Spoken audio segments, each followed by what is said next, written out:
Okay, Madam Chair, we're live and ready when you are. Okay, calling to order the Seldovia City Council work session, Tuesday, February 22nd, and it's what, 3:35. We'll do call to order. Oh, I'm sorry. Do we have to do a roll call? No, okay.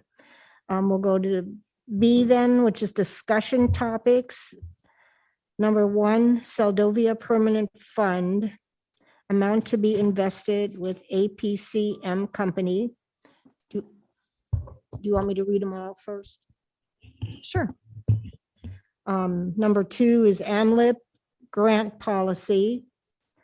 Number 3, refuse services, senior meals program, boat storage yard electric. Number 4, kiosks at the harbor, city use for community development, placemaking. Okay, and we'll go back to number 1, Seldovia Permanent Fund. You want to You bet. take that? So this part of our work session, and this is a budget work session. And so rather than having just a few budget work sessions, we're going to have little ones spread out from now until probably April. And the draft budget work session schedule was in your last packet. So this is one of those meetings. And this first topic before the council is in regards to the permanent fund, specifically how much the city would like to be invested with APCM. And so I had the opportunity to meet with Councilmember Nathan and Councilmember Swick as the council champions that were here in Seldovia to work on this topic. And we had some discussions regarding what they would like to see. So I'd like to turn the mic over to them, but I wanted to just quickly go through the packet that is before you on this topic. If you go to page 5, you'll see a bar chart. And this bar chart is based on how much would be invested, what return we could see on the investment, if we were starting at a $500,000 amount, $525,000, or $535,000. And so APCM provided me these figures, which I discussed with Councilmember Nathan and Swick. And the way that you read the chart is, if the city took a more conservative approach with one of its investments, that would be the blue bar chart. If we wanted to do a more middle of the road approach, a moderate approach, that would be the orange bar you see. And if the city wanted a more high risk investment portfolio, that would be gray. And so I'm sorry, I got distracted and I read the chart wrong. The colors correspond with the amounts of the permanent fund. So blue is 500,000, orange is 525,000, and gray is 535,000. And then the modeling is conservative, moderate, and high risk. So you could see a $500,000 investment, if invested conservatively over 10 years without the city making withdrawals, would generate $854,000. So you would see a growth of $354,000. If you did a moderate approach with $500,000, you would see a growth to $905,000 or $405,000 over 10 years without making withdrawals. And then the highest risk, you could see that $500,000 going for $938,000 over a course of 10 years without making withdrawals. So that's page 5 in your packet.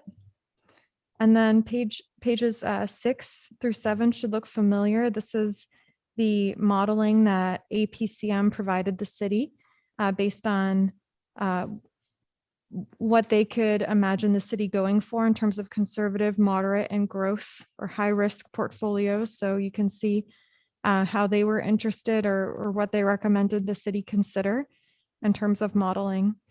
Page 8 in your packet is just showing an excerpt from a presentation that the council had in January based on how the city has used the permanent fund in the past. And then page 9 and 10 is an email exchange that I had with APCM based on some of the questions that Councilmember Nathan and Swick had regarding the use of the permanent fund if invested by APCM. And so APCM just wanted to emphasize that, having different goals for different amounts of the permanent fund is not something they've done before or would recommend. They said it makes the overall intent of the fund somewhat muddy. So what this means is, like, let's say the council went with $500,000 to invest, and you wanted to invest 450,000 of that at a moderate amount and 50,000 at a conservative amount. They would not recommend doing that.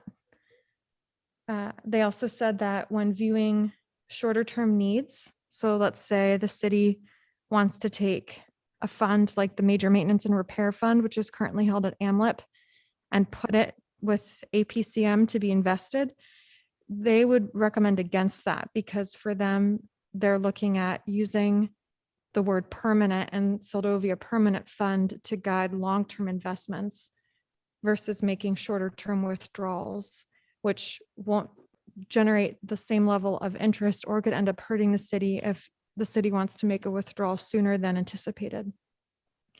So those were some of the materials in the packet regarding this particular topic, but I'm hoping to get feedback from the council as a body on what amount you would like to see invested with APCM. And then the second question is, how much, if any, should be set aside for emergency purposes? So on page 8 of your packet, we can see how the city has used the permanent fund in the past to support city operations. And so is the council interested in seeing a small portion of the permanent fund set aside in AMLIP for short-term emergency uses? And so as a reminder, the permanent fund balance as of the January 24th finance report is $540,150. And the major maintenance and repair fund balance is $231,374. And with that, turn it over to Councilmember Swick and Nathan to share anything they'd like on this topic.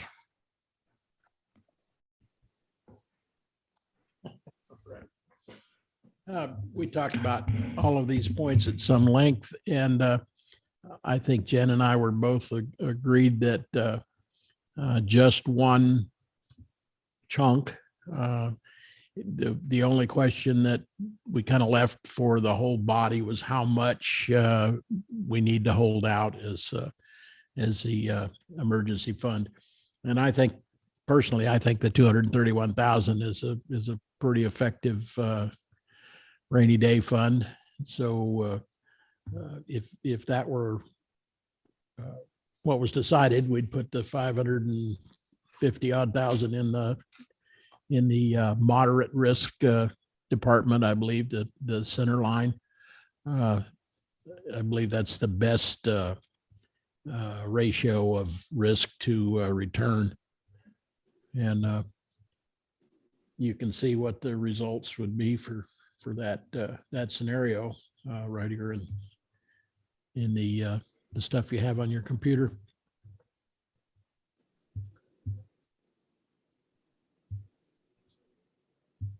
What say you?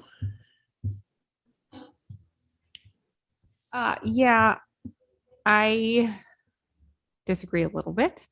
I don't think we should put it all in. I think we should keep some out. Well, especially because there's some that is owed back in there anyway.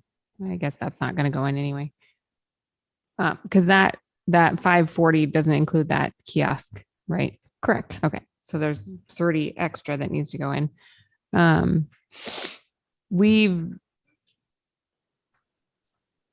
dipped into it for more than what the major maintenance can cover technically. So it would be maybe a good idea to set some of it aside, keep some of it in AMLIP for shorter term access.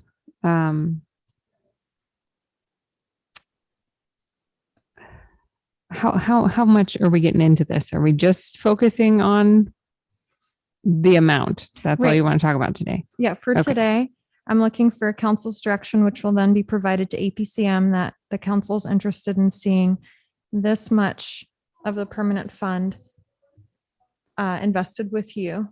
And then the remaining amount will be used for emergency purposes and not invested with you guys. Okay. Right. So we won't get into everything else once it's created. Yeah, I don't know what everybody else's thoughts are on saving money. I see John's got something to say. If I may, when you're done, Jen. Yeah, go for it. Yeah, a couple of points. Question, has all the money that's been drawn out of the fund, have they been repaid? I know the kiosk hasn't yet, but all the other withdrawals that were taken, were those repaid? Does anybody know? Councilmember Rojas, and speaking with the auditors, no, the permanent fund has not been used in accordance with how code has stated it should be used for. So anytime the principal is withdrawn from, the city then has an obligation to pay that back before withdrawing from the principal again. And so if the city had actually done that, you would see the fund growing over time. And instead we're at levels that we were at back in the 90s.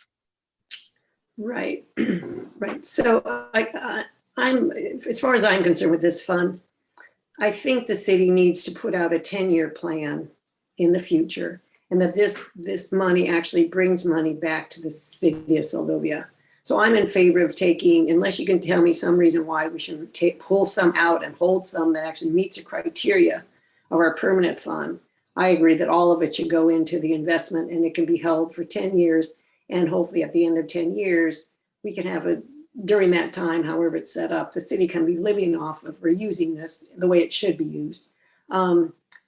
So unless you can tell me, city manager or other council members, why we need to hold back on some money and use it for our rainy day, I'm a little bit confused that we're kind of mixing up with the purpose of this permanent fund and our operating budget. But I'm in agreement, as council member Nathan said, going with the middle of the road, whatever color that was, blue, whatever it was. And we had 5, 6, was it model 4, 5, 6? Is that correct? And I would go with the middle model and invest it. But that's all I have to say for right now. That's where I'm at. But if somebody can tell me, maybe Rachel, you can, why we should hold back some of that money, what it would be used for. You bet. So Councilmember Rojas, the city assets that we have, they were originally valued in our audit statement at 22 million, and they've depreciated to half their value. And I'm just giving rough figures here based on our financial statements. But what that says to me is, I mean, not everything is aging at the same time, but overall, we could make a general statement that about half of the city's assets, that all of the city's assets are at half of their useful life. So there's half of their useful life remaining. And so when you think of all of the city's assets, would the major maintenance and repair fund balance of 231,000 and some change cover a significant failure or a loan the city has to make? And the answer, in my opinion, is I don't think so. But hard to say. Like you don't know what will give out or fail, like a lift station or a sewer main. And those are really expensive fixes. The major maintenance and repair fund is also segregated based on the different funds in the city. So the council could say, you know, we just want that full $231,373.85 to not be segregated by harbor, water, sewer. I mean, I wouldn't recommend this, but you could just view it as a lump sum and then draw from it at will. But I don't think that's a sufficient balance based on how the city has taken out of AMLIP in the past. So I could see it being in the city's best interest not to invest all of the permanent fund, but that's just what I'm seeing on the outside.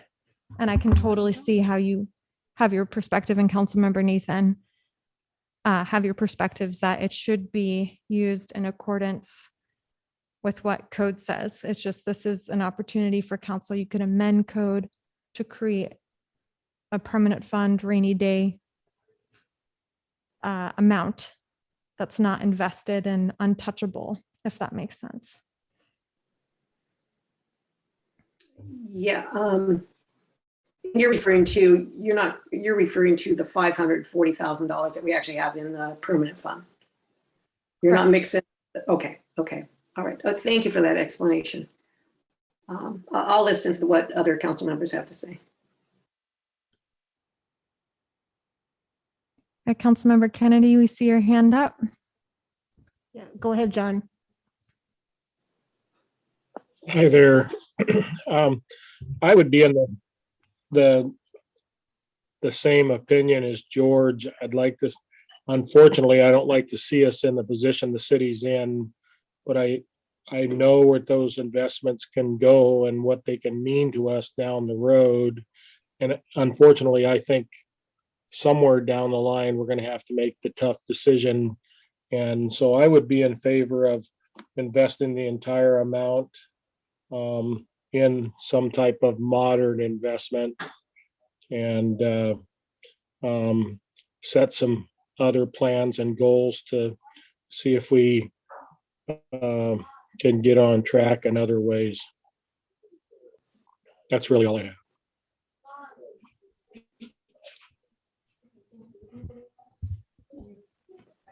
Were you able to hear me?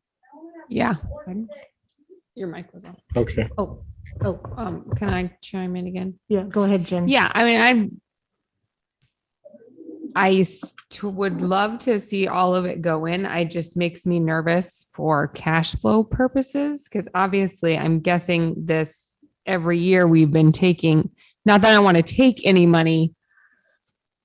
I think the intention was to borrow at least these last 5 years, but for whatever reason, it hasn't been going back, because obviously to cover payroll or whatever that is, cover your checks in 2017, there wasn't the cash flow at the time to pay those bills. So they took from this fund. I'm assuming that happened again in these unexplained ones.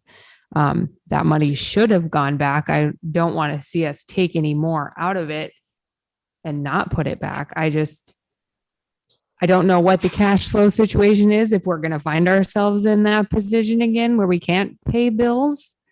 That's the only reason that I would see keeping some aside. Hopefully we're on an upswing and we won't need it, and we can invest the rest of it if it turns out that way, correct? In the next year or two, we can throw the rest in. Mhm. So I don't know if that makes it any different to view it as keeping that cushion there to see how things pan out in the next couple of years. Hopefully we won't need any of it, and then we can put the rest in. And I mean, does our whole the whole AMLIC wouldn't go away? Right. We're still going to keep AMLIP, Right. and that'll be our next topic during this work session. okay. Is the draft policy for AMLIP. Okay. So like using it for grants and major maintenance and repair. Right. Yeah. I don't know. I mean, I'm not opposed to putting it all in. I'd love to see it make us the most money it can, but I'm just concerned that we might find ourselves in a tight spot. Yeah. Madam Chair, Go ahead, George. a couple of questions. One, that Vivian asked how much was missing out of the fund at this point. Where did the fund start? How much was it when it was formed?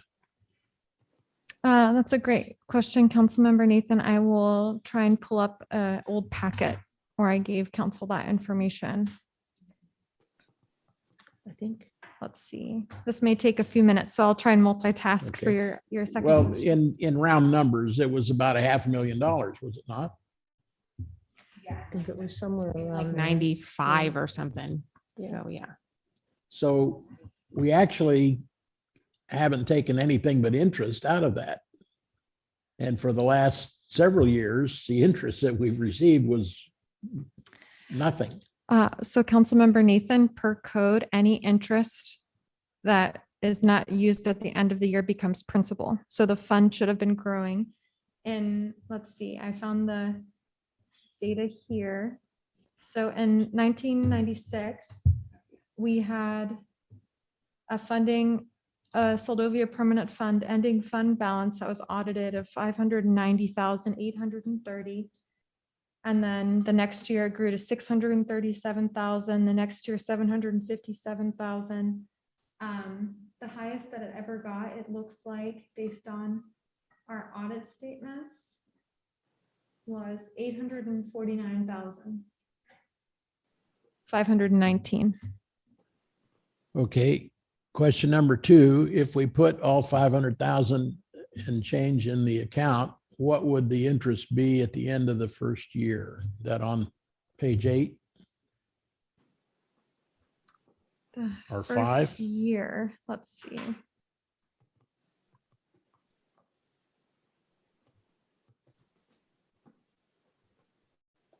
So on page 5, it's not broken out for all the models. It's just what you could expect to see after 10 years.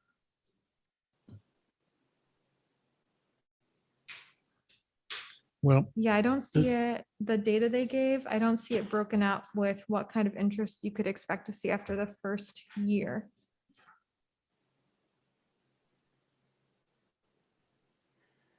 okay, all I was getting around to was the interest right now is usable for the year that it's accrued. After that, it becomes principal. Correct. So if we had some disaster, that interest that's been accrued in that year could be used to defray whatever costs we've incurred. Plus, we do have the 200,000 available to us. And if we were nuked or the whole sewer system blew up and we had to have money to repair it, we can go back to this fund and on an emergency basis, take that money out. What else would we do? So we're kind of kidding ourselves saying we'll hold some of it out and put this little, whatever's left in there. I think we're just handcuffing ourselves, painting ourselves into a corner that's going to lead us to some bad decisions. I'm afraid of major failures as you are. But at some point, I think we need the line in the sand to say, okay, this is where we begin. This is where we start. This permanent fund is 540,000. That's what it is. So let's go from there. There's nothing we can do about what was done in the past. You don't even seem to have the numbers available to know how much we should pay back. So let's start with a new clean piece of paper, make some changes in our statutes and go from here. A 10-year plan, I think, is excellent. Let's do that. But a plan is a plan. Reality is reality. Can I? Go ahead, Jen. The major maintenance and repair fund is there for catastrophic, well, hopefully not catastrophic, but this money that's been borrowing isn't for anything besides paying HGA bills and insurance. It's not what that major maintenance repair fund is for. They've been borrowing money to pay everyday bills, I'm pretty sure. It's not, we shouldn't be taking that money from major maintenance and repair either.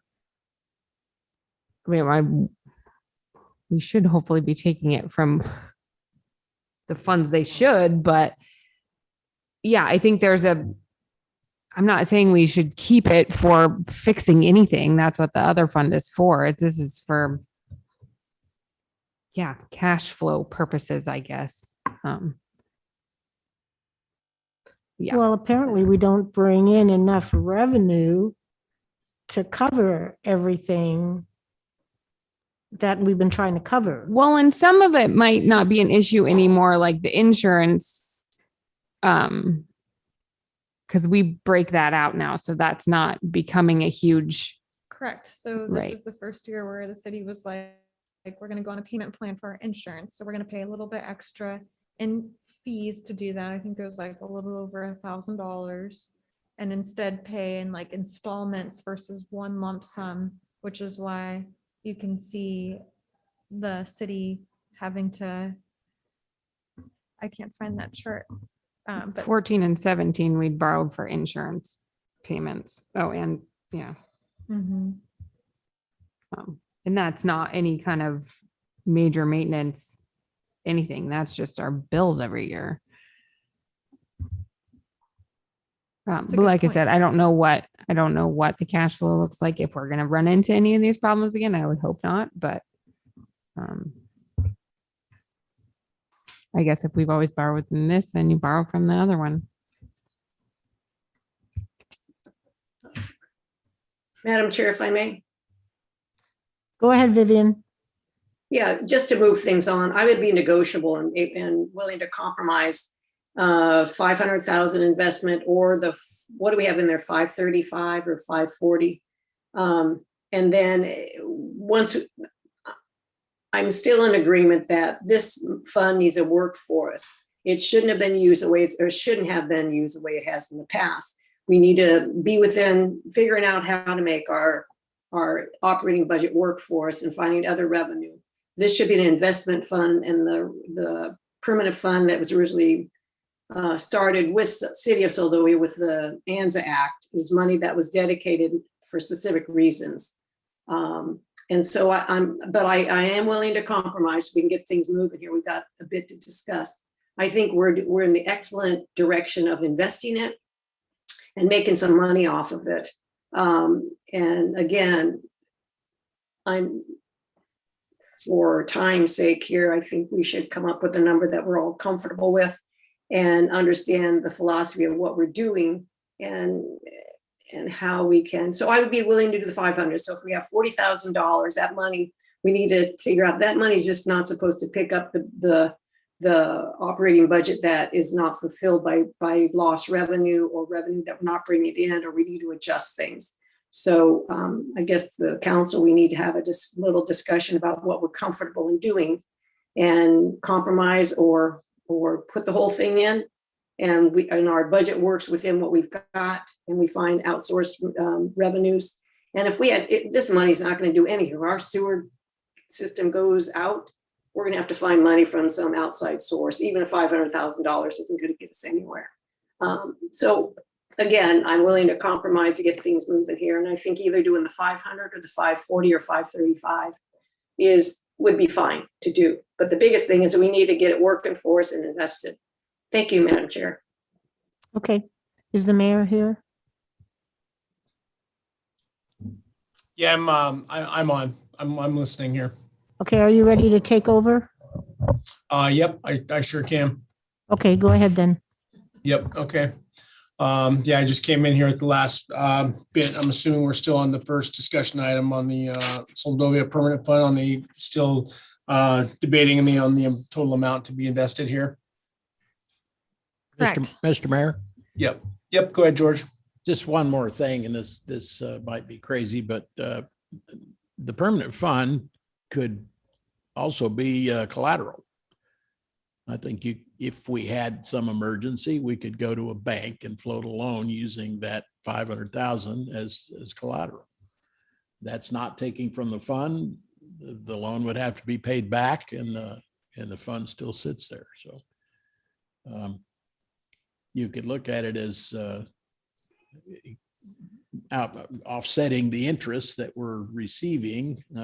We're paying in interest for a loan, but it wouldn't be coming out of that fund. And a secured loan usually gets a pretty fair interest rate. Yeah, George, I agree with you on that aspect. The no different than someone going for a loan who has a nice big hefty 401k at their access as a point to cover a loan if there's a default or something. So I would think the bank would look somewhat favorably on that when it comes to making any kind of loan or with the city. Certainly, if you're bonding something, to have cash reserves on hand is definitely helpful. Mr. Mayor, Yep, go ahead.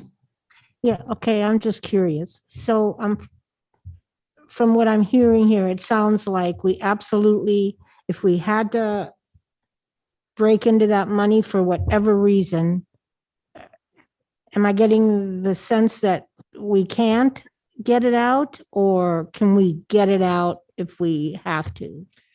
We can, but it would be like, let's say. We you- get penalized. Yeah, so let's say you were in the stock market now. I just heard recently that given the potential war between Russia and Ukraine, the stock market has crashed. So let's say that coincided with when the city needed to make a withdrawal. Right. You know, now you wouldn't have the same value if you had to withdraw Well, today. I understand Yeah. that. Yeah, that I get. But But you could make a withdrawal. It's not okay, advised. And it's, yeah, the predictions that APCM have provided us is not touching it for 10 years.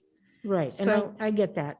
And if we had done that 10 years ago when we were first talking about it, guess where we'd be? I suspect we'd have a little bit of money.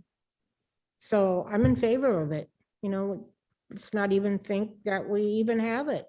Let's just invest it and I mean, we can't keep robbing Peter to pay Paul, and you know, we're trying to build up other things that we can use for revenue. So yeah, let's just go for it Well, here's before we piddle it away. Well, here's a thought based on what I've heard from a couple council members. You could invest the full amount that we have in AMLIP right now, which as of the January 24th finance report was 540,150. And the permanent fund is still owed 30 grand from the kiosks. And so you could invest that full amount now and then gradually year by year pay back the 30,000 into AMLIP. And that can be, you know, as Councilmember Swig was saying, a potential source if needed for not having enough revenue to cover our bills, and then make the choice a few years from now to take that amount of money and put that with the rest of the permanent fund. Is another idea. Yeah. I forgot what I was gonna say. Sorry. Well, I mean, I'm definitely in favor of investing most of it or all of, you know, all of it into with that organization. So If I can ask a question, Yeah, go ahead, Vivian. yeah, just thinking about money and situations the city's in. We've determined that we have jackaloff money. Where's that money sitting? That the $156,000, is that where is that? That's not in either one of these accounts, or it doesn't have to be paid back anywhere. It's sitting in an account, correct, of its own? Councilmember Rojas, that money is in our Wells Fargo checking account or in our investments, but we do have the money to cover that amount, the 156,000. Okay, so neither one of these accounts would be expected to do anything in that direction, correct? AMLIP might. And The 250, yeah, AMLIP might. okay. Okay, so that means the money that we're looking at may not be in full amount, that 252 or whatever it is in my, and look for the major maintenance may not be in full for what we're looking at. It may have to be touched. Is that correct? Well, the way the auditor explained it to me, as long as we have access to $156,000, that's jackaloff money. And so that's either money it's deferred revenue that's been just put in our Wells Fargo checking account, or perhaps it's even funding that was put into AMLIP. But the city does have liquid cash of that amount available. Okay, all right, thank you. Thank you, Mr. Chair. Yeah, you bet, Vivian. Where are we at? Is everyone spoken on this matter, or we still waiting to get some input from anyone on the amounts? Well, Mayor, I heard interest in seeing the current balance that we have of the permanent fund, 540,150 fully invested with APCM. And the city does not have currently $30,000 it's saved up to pay back the harbor kiosk project. So we could move forward with having APCM manage for 10 years, the 540,150. And then council can decide at a later date what it would like to do with that $30,000 loan the city took out from the permanent fund and how to pay it back. Okay, yeah, I'm just trying to figure out what makes more sense on the long term on that. I agree from what I've heard too. I mean, I agree either, most or, if not all, I would be fine with just, going, with the 500 and then leaving that remaining 40 and change, accessible. I mean, we do have to know once we commit to this is, that's our short-term nest egg, if you will, if we run into any problems. So we're going to have to be, this is going to force us to be that much more, fiscally disciplined with our cash flow as well. So.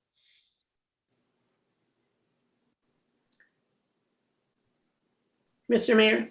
Yep, go ahead, Vivian. I would also be, again, from the conversation I've heard, we could, if we put in the 500,000 and start this account working for us, we could, with that other 40 and the money from the kiosks, that money can be invested in the near future or brought into the account. So I'm willing to, just to keep things moving, I would wonder if there's enough people who are interested in saying, let's do the 500,000, leave the 40 and see where the city is. Again, I would hate to put the city in the situation that we're counting pennies or trying to find pennies, of which I hope that is never the case again, and that we're moving forward in a more cohesive plan that the city can work on what it brings in and manipulates and changes what we're doing in order to have that happen. But I'd be interested in if there's other council members, we can decide on the 500 just for having a little safety net and move forward. Thank you, Mr. Mayor. Thank you, Vivian. Is anyone opposed to that? Or John, go ahead. I see you got your hand up. There, can you hear me? Yeah, I got you loud and clear. Okay. I would still be in favor, and I respect everybody's opinion. I truly do, and I understand, everybody's concern, but I would still be in favor of investing the entire 140. But however, the 30,000 that the kiosk is owed from the kiosk, I would be in favor of making that decision down the road. Okay, so you're in favor of the entire 540 then? Correct. I just see the 40,000 as another withdrawal from our potential earnings, and it could cost us that little $40,000 could cost us a significant amount in income over that 10-year period.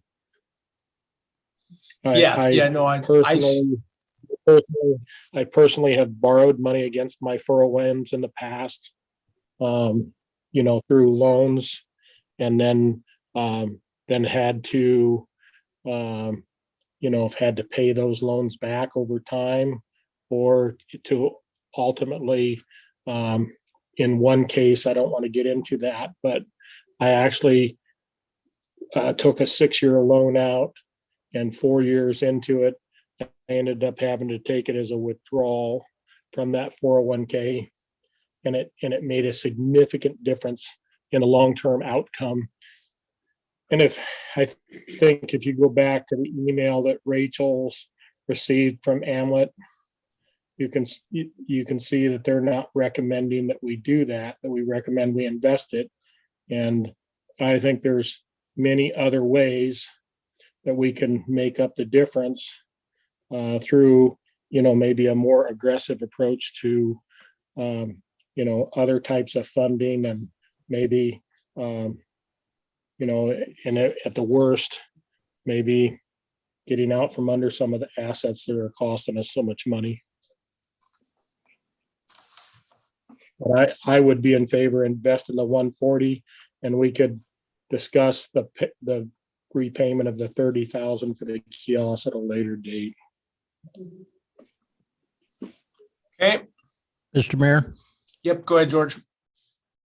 just in passing, I've heard three of us here speak in favor of investing the entire amount, and only one, with all due respect, Jen, wanting to hold some back. I think we have a consensus right now.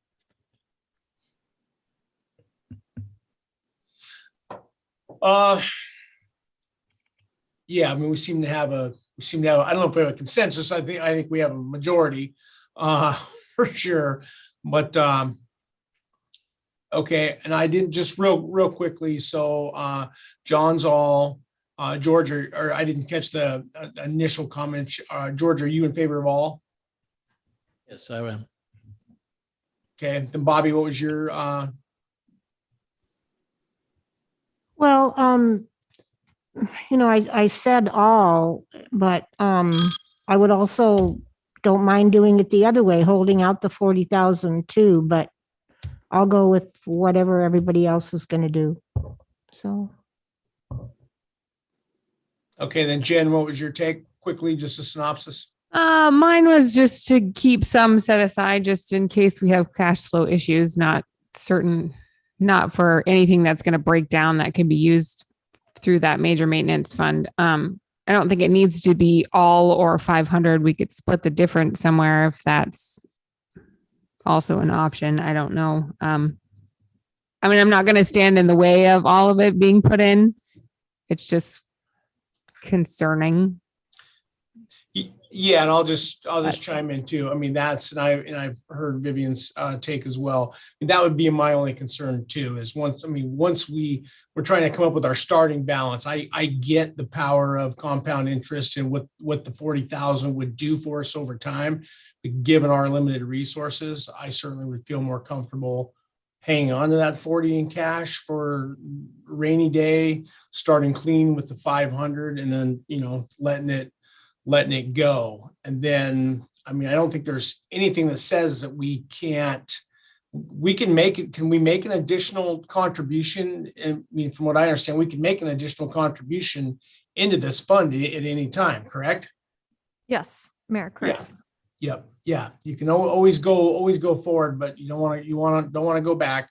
I mean, I'm familiar exactly with what John just talked about. Yeah. What we don't want to do is have to go, a year from now and raid that fund, for an unforeseen emergency. So I think the 500 to start would be a good solid number that meets the minimums. And then, if a year or two from now we look and we come up with another 100 somewhere or something, and certainly, I mean, we have to be aggressive if we're going to hope to get any kind of return in the future on this to make it work for, generations down the road. And we've heard discussions. Yeah, we wish, 10 years ago or, any number of years ago, we wish other councils before us had thought similarly and just decided to go for it, because it would be a whole different deal right now, and it financially would put the city off in a much better position, at least from a collateral standpoint, than definitely. I mean, I agree with what Rachel said. Yeah, you can't, or someone said it. If you have any kind of a true major infrastructure problem, $1 million is not going to do a whole lot of anything. I mean, that would be a Band-Aid on, some of our problems. Obviously, we're moving forward in a different direction with our infrastructure requests to the legislature and into the federal government. Hopefully one of those will come through, but this will get us on the right track for sure. So,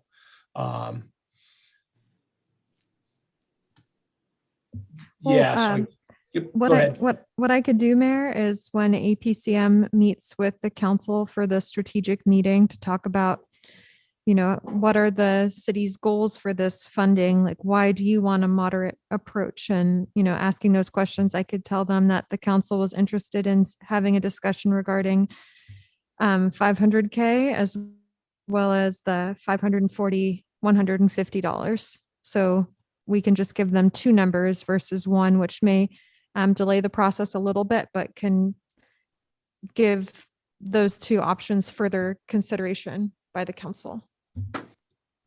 Okay, yeah, that's probably a good idea. Just so we can get moving on here. I mean, generally, we have consensus that it's at least 500,000, if not all. So I think it's just tidying up the details here, and then coming up with the final decision.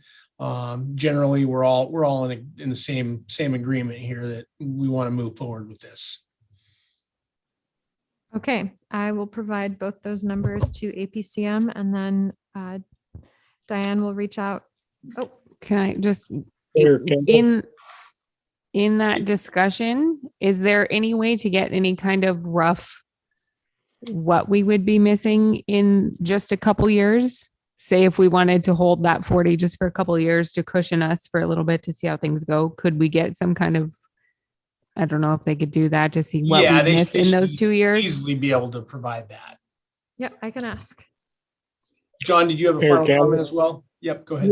Yeah, that Jen kind of was hitting on what I was getting at. So if we take essentially this $40,000 withdrawal and hold it back, how many years is it going to take us in the 10-year program to make the 40 grand back?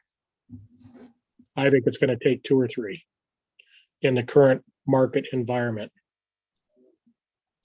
Mr. Yep, Mayor? no, Anyway, fair enough. so that's the thing I'd be interested in. Okay, nope, sounds good. Rachel, that sound like a plan? Yeah, and I think Councilmember Nathan and Councilmember Sweat also have some comments too. Yep, go ahead. George, go ahead. Okay. $40,000 into our fund is not a hill I want to die on. If we could make some progress and move on this today, I'd be very happy. And I would certainly not oppose holding $40,000 back if we could actually make something happen today. Okay. Yep, Bobby, you had a final comment as well? I just have a comment. I've just been thinking a little bit here while you guys were talking, and we got to remember we're on shaky ground with our budget. I mean, we're trying to make it better, and I think we're seeing progress. We're going in the right direction. I don't think keeping out the 40,000 like for a rainy day, which Jen suggested, I don't think that's a bad idea, especially since we can put it in if we want to at a later date. I don't really think it's gonna, obviously I'm not smart about money, but I don't see where that's really gonna hurt anything for 2 or 3 years. And if our finances improve and we suddenly have windfalls, coming at us from all directions, then we can take that money and put it back into that fund. So I think I would go with the 500,000 and try to keep out that little bit of extra money. Okay, thank you. So Rachel, in terms of what George said in his comments, in terms of something happening today, we still have a little bit of a process to go, not much, but still it sounds like there's still another step to this. If we had a solid number today and we all agreed the 500 to start, would that make a difference in timing, or is there still going to be a couple more steps here? There'll still be a couple more steps because at your next regular council meeting this upcoming Monday, the council is going to approve a custodian for the funds because APCM doesn't hold them. They just invest and manage them.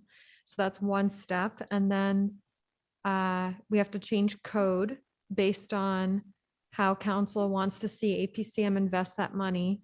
So I think that if we just stuck to those two numbers, that would shave off a lot of time and still give a chance for all council members to feel like they have input on what holding that money back could do.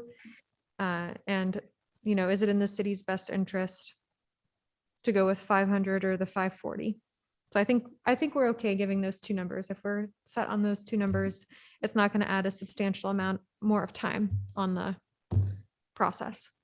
Okay, yeah, like anything, there's a little bit of a process, but it sounds like we're very close either way. So, John, did you have looks like your hand's up again there? Sorry about that, Mr. Yep, Mayor. no worries. As George said, I don't really want to die on the torch here either, but, I'm still completely against the 40 grand, but in the nature of moving this forward, could we invest the 500, move forward, at least get our money, making some money, and then maybe make a decision to revisit this 40,000 in a year after we see what happens over the next year from this date?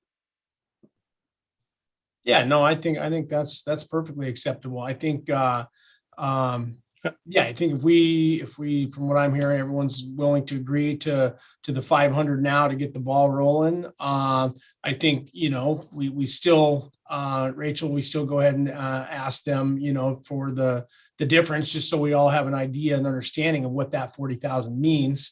And then, let's get this process started. And obviously we've got some legislation to approve at the council level here to get our code changed, to get a custodian named, and then sounds like we can get this thing rolling. Right. Basically what I'm saying is the 40,000 is not a loan. It's going to set in a lower interest account somewhere.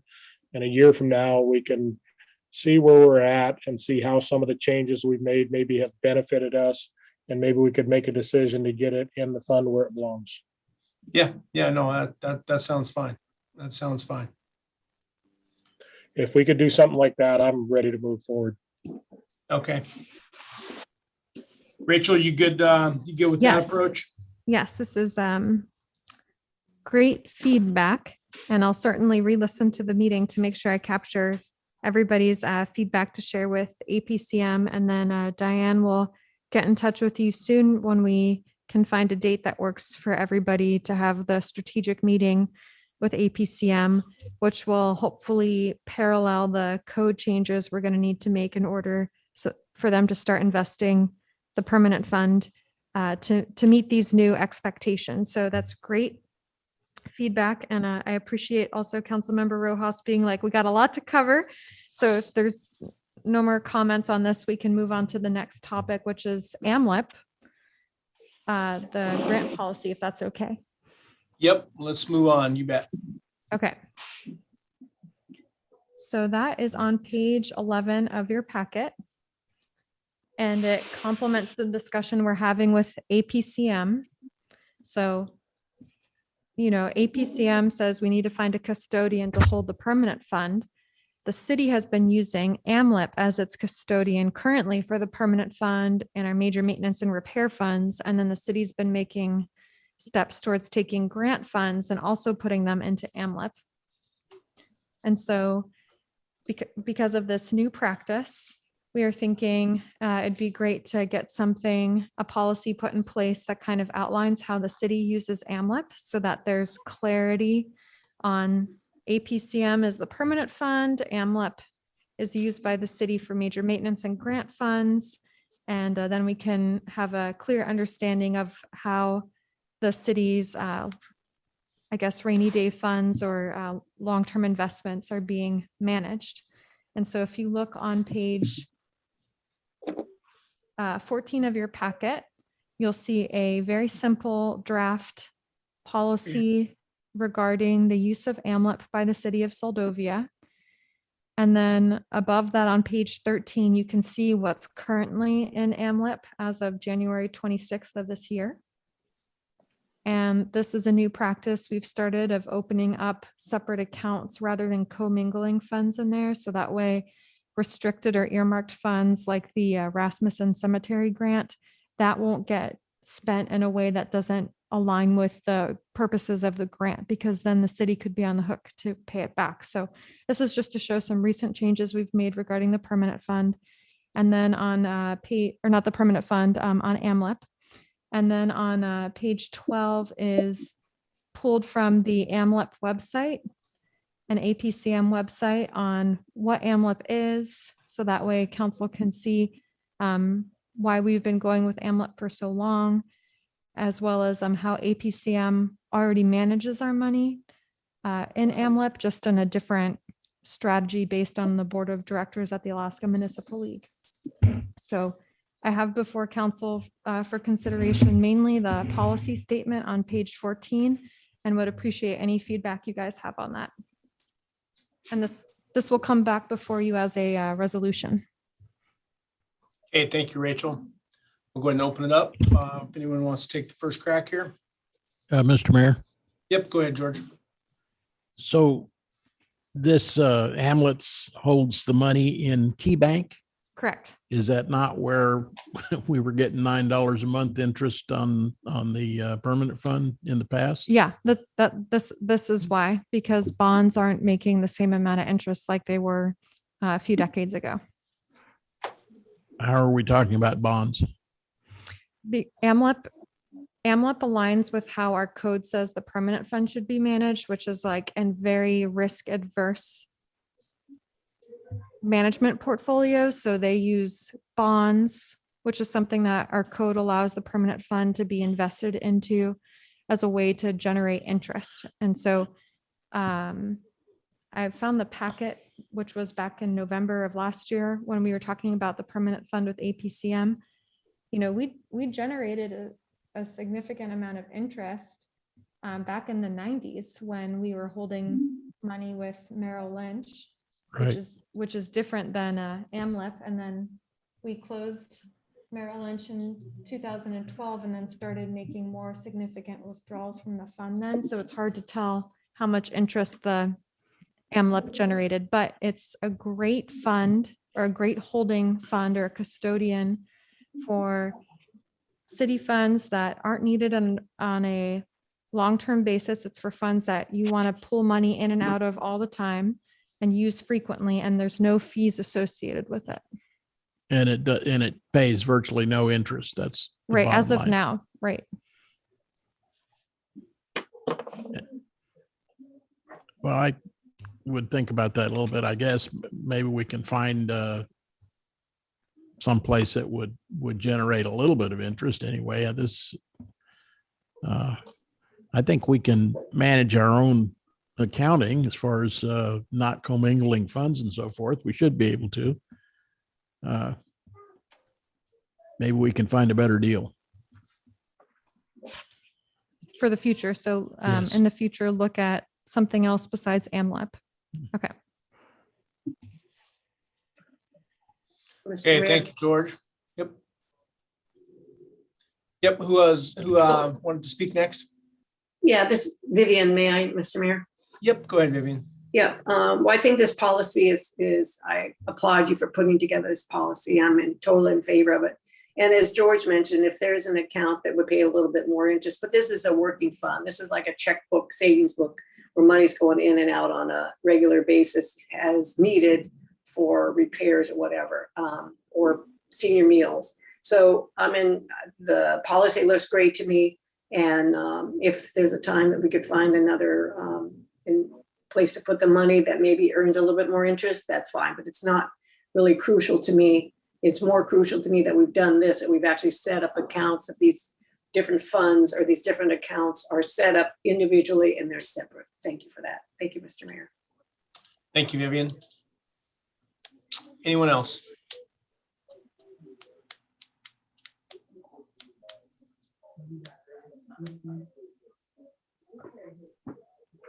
Okay, yeah, I'll just chime in too. Yeah, I'm in agreement exactly with George and Vivian both said as well.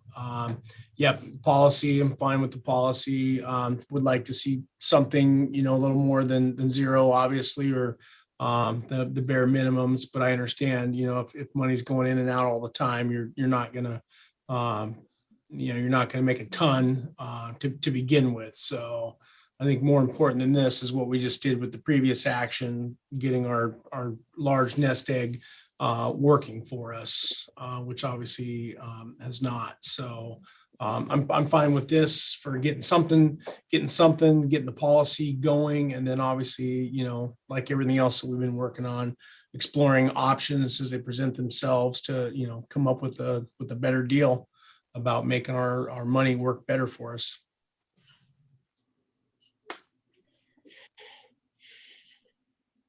Anyone else want to comment on this or?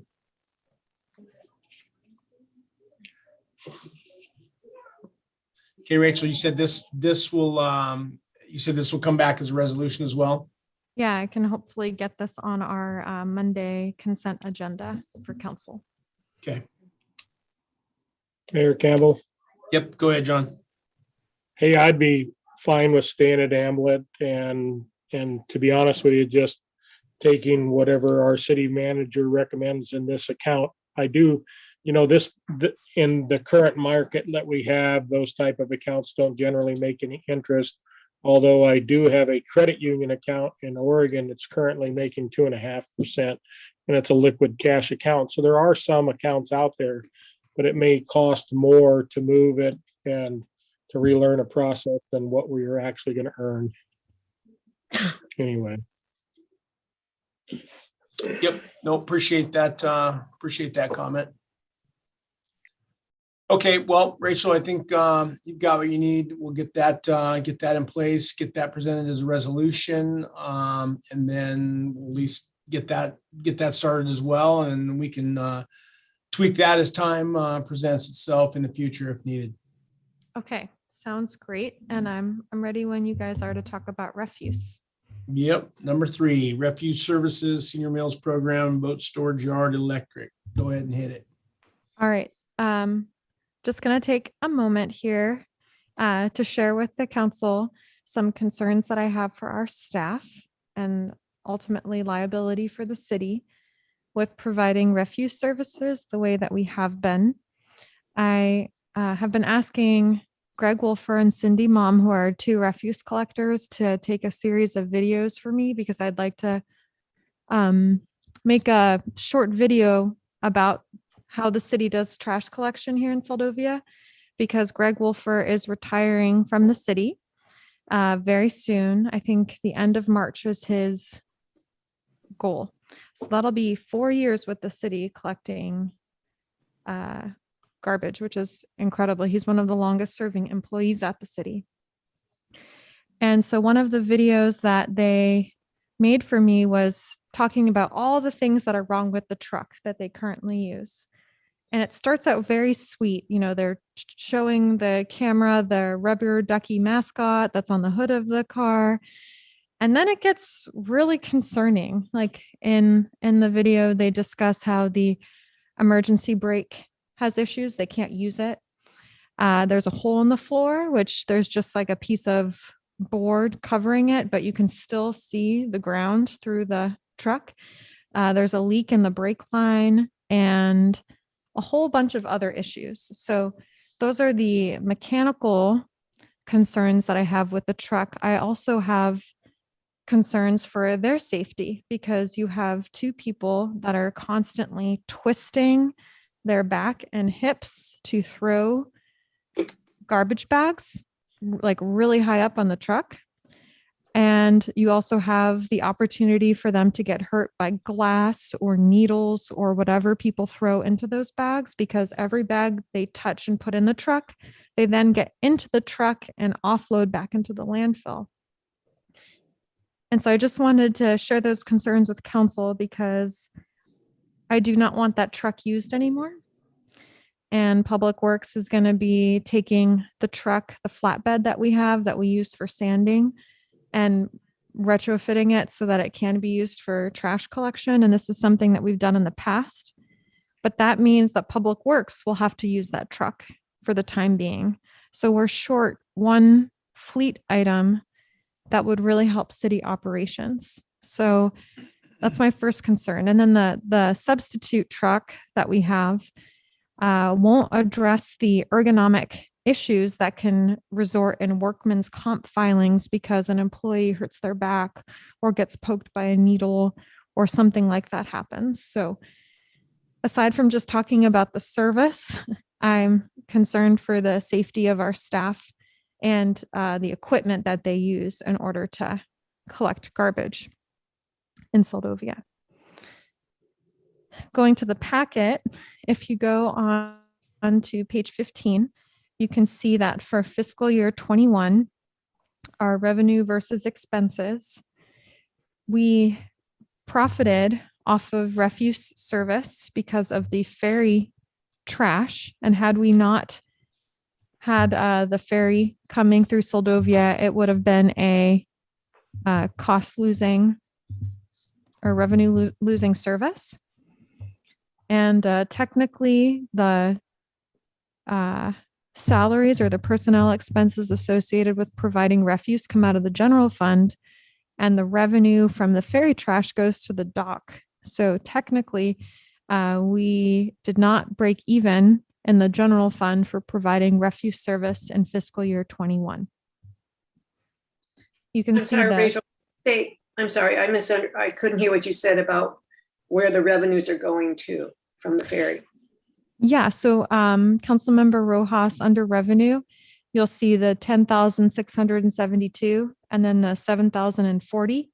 The 7,040 is from the ferry system, and that revenue goes towards the municipal dock. It does not go towards the general fund. And the general fund is the majority of the time that our refuse personnel expenses go to. So Okay. if you weren't in looking at the ferry garbage revenue that we got, this would be a service the city has provided that isn't breaking even or generating enough revenue for capital maintenance and savings and repairs and that kind of thing. Does that make sense? Yep, thank you. Thank you. You bet. So you can see below that comparison, our fee schedule. That was for FY21. And so in order to help improve the service, like sustaining the service, we had a fee change in FY22. And so page 16 shows the revenue to expenses. And we also have the actual revenue year to date versus what was forecasted.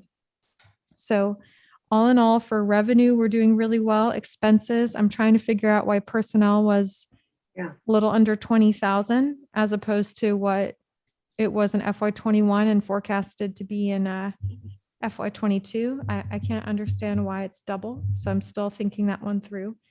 But it looks like we're pretty on track for what FY21 was looking like for FY22 revenue, and may even do a little bit better. So below the comparison for FY22, you can see our fees, and you can compare them to what they were in FY21 to see how they increased. It wasn't a substantial increase. And then just to make sure our customer base, what our customer base was looking like, you can take the customers from FY21 and compare it to FY22. And the only difference has been 2 single families. One moved out of Soldovia and the other one ended their service. So really we're still on track for the customers that use the refuse service.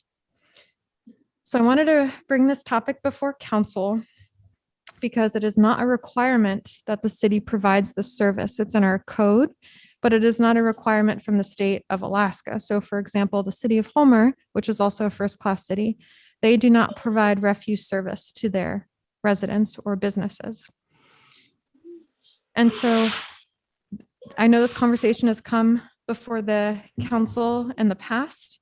And in terms of thinking about services, I'm not sure how the council feels about this one because we're currently using tools that aren't safe to provide the service and could actually cause liability issues for the city. And it's a service in which it doesn't net enough revenue to pay for itself in a sustainable manner. So for example, in a lot of cities, it's a practice where if you have a fleet item like a garbage truck, you say, we expect the life of this garbage truck to be 30 years. And every year you set aside 1/30 of that cost plus inflation and we don't do things like that. So I just wanted to bring this before the council's attention to see what you thought about continuing refuse service into FY23, because of course there are consequences, namely for our businesses. For city trash, it could be something that falls on Public Works, where Public Works staff could pick up the city trash rather than having designated refuse collectors. But it would be an impact to businesses as well as residents. But it is not a service that we're required to provide. So welcome council's feedback on this to see if this is something you would like to continue to happen in FY23, despite the limited resources we have to provide the service. Okay, thank you, Mayor Kim. Rachel. Yep, go ahead, John. So Rachel spoke of the funding or the resource or the refuge service for the ferry going into the dock fund. That would be the ferry dock, correct? Correct. The dock, Is there any- yeah, the city dock, municipal dock. Is there any obligation that those funds have to go in that dock fund? Sorry, Councilmember Kennedy, I missed that. Is there any reason, are we obligated that those funds have to go in the dock fund? No, council can say we want that revenue to go towards the general fund, but it's hurting your dock fund if you do that. Yeah. Well, it's vice versa, or Okay. you have to have the expense offset that. When the Right. guys do ferry Right. trash, those hours need to be coded to the dock instead of the general fund. Right, and even if we were to abolish the trash service in town, we'd still be obligated to deal with the ferry trash, correct? And the city trash, correct? Right, but our refuse crew does not collect the trash from the ferry. It's the ferry workers that do that. They drive the truck to the ferry. And then Okay. in a couple days, then the refuse crew during their normal Monday, Wednesday, Saturday cycle, they take it to the landfill for the city. So it is not refuse staff that are collecting it from the ferry. And that's why the expenses aren't Okay. coded there. It's with the ferry crew. Okay, well, I'd be interested to hear I've been very concerned about that truck as well and the safety of our employees. So I'm be interested to see what everybody else has to say. Okay, thank you, John. Anyone else? Mr. Mayor, Yep, go ahead, George. as far as the truck goes, we had about 3 police vehicles at one time, those Ford Explorers. And have they all disappeared? Did we sell them? What did we do with those? I'm looking at the city clerk. Yeah, so we still have 2. I don't know about 3, but I know we have 2 in our Okay. fleet. One is used regularly by our maintenance crew, and the other one, I believe, is either parts or needed work. It's not in commission It's not right now. serviceable. Okay. Well, I had 2 thoughts. One, we could come up with a trailer for the trash that could be moved by any vehicle as far as that goes. And the vehicle that came to mind was the one I was just talking about. I thought we still had a couple of those standing around, but that would be one way to solve the vehicle problem. The other thing, what percentage of the households in town use our garbage service? Yes, I'm looking at the customer numbers, and it looks like 7 single family and then 7 65 and older, so 14. Well, what if we made garbage pickup mandatory? It's mandatory that you have water and sewer if you live in the city. How about mandatory garbage pickup? Would that generate enough revenue that we would be able to keep our nose above water? I would have to look at that, Councilmember Nathan. Mr. Mayor? Yep, go ahead. Yeah, Rachel, all you have to do is contact Seward because they have refuge service. Mr. Mayor, I'm sure they still do. Do you know? I couldn't hear that your contact Oh. who? Seward, Oh, okay. about the garbage pickup. Remember, do they still have it mandatory? That I don't know. I don't know that. And I don't think it's by the city. I think it's Alaska Waste. But they have everybody pay, whether you pick up garbage or not, everybody pays in Seward. And this was up until a few years ago. So you could check with them and see how they do that. I always thought it was a little, I don't know about that, Well, if but you- it was. Everybody paid for garbage, whether they picked it up or not. If you just added a fee right onto the sewer bill. Mr. Mayor, if I may. Yep, go ahead, Vivian. Yeah, okay, this issue has come across council for years. The city didn't do it for a while. There was a private outfit doing it, and then it came back to the city. I think it's a service that a lot of people who cannot get to the dump really appreciate. I think it's a service that is vital for a community to have in some way. I also think that I totally understand the concerns of the employees. And this also seems to be a perfect way to find a grant for health and safety reasons. A grant that we could actually get a new, some vehicle of some sort that would do the job much better than not worry about their feet falling through the floorboards of the truck. And I would be curious on the FY22, the forecast expenses, like you said, Rachel, why have they doubled? Maybe that's inaccurate. Because the city's not really doing that poorly, is what I'm seeing on money coming in and going out with the garbage. But I think our biggest problem right now is this health and safety of our employees, and finding a grant that would help support a new vehicle would be optimum. And it just seems like that's the sort of thing there's money out there for. Again, I think this service is vital to communities. It would be an interesting one to tell everybody you have to pay for your garbage, whether or not you haul it out to the dump by yourself or not.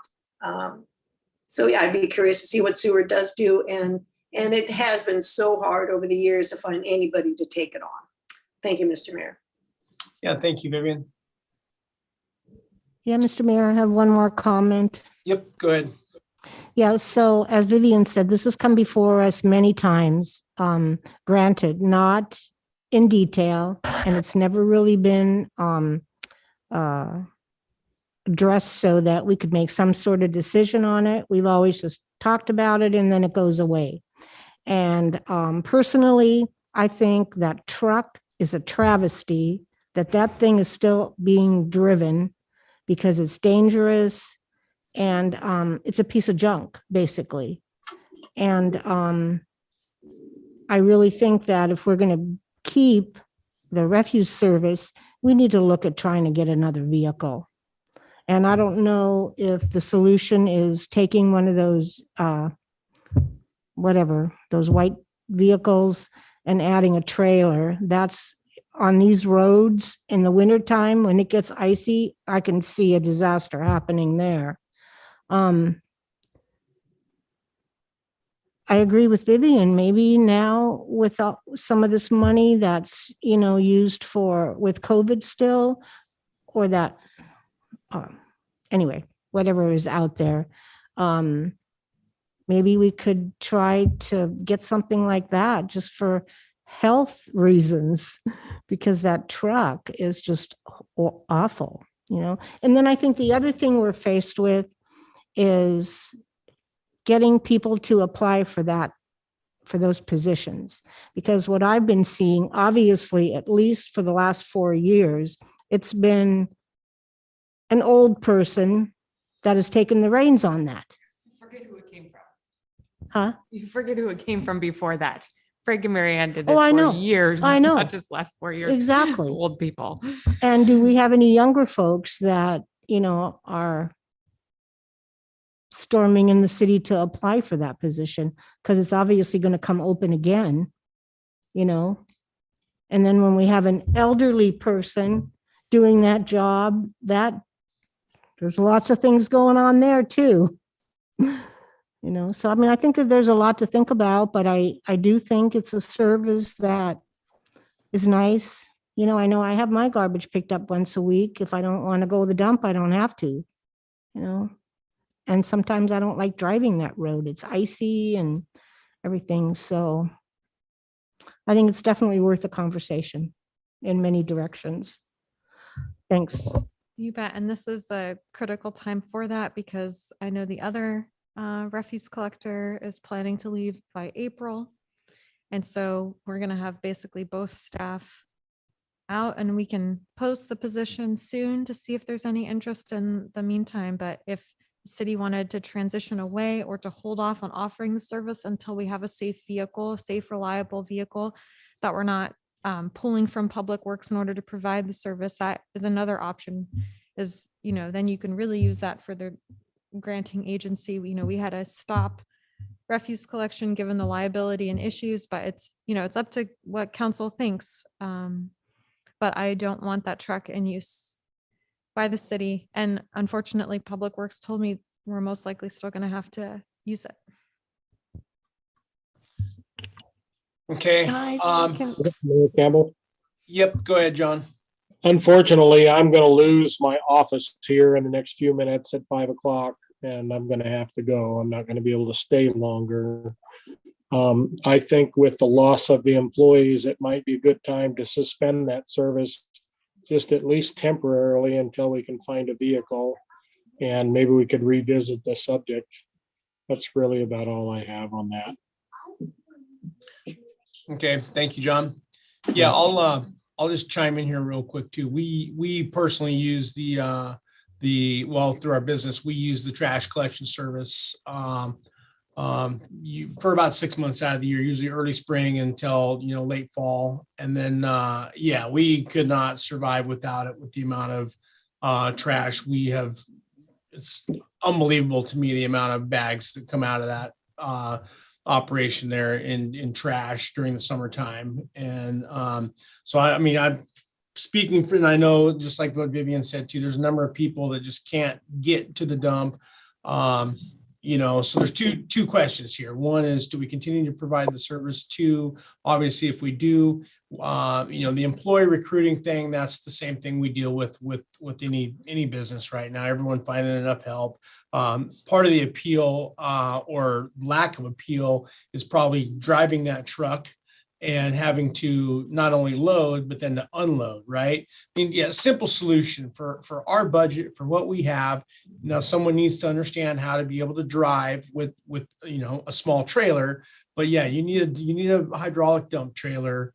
You can get them all day long. You're going to spend a minimum of 10 grand for them at the very top end. Depending on the configuration, you're going to spend 15 grand.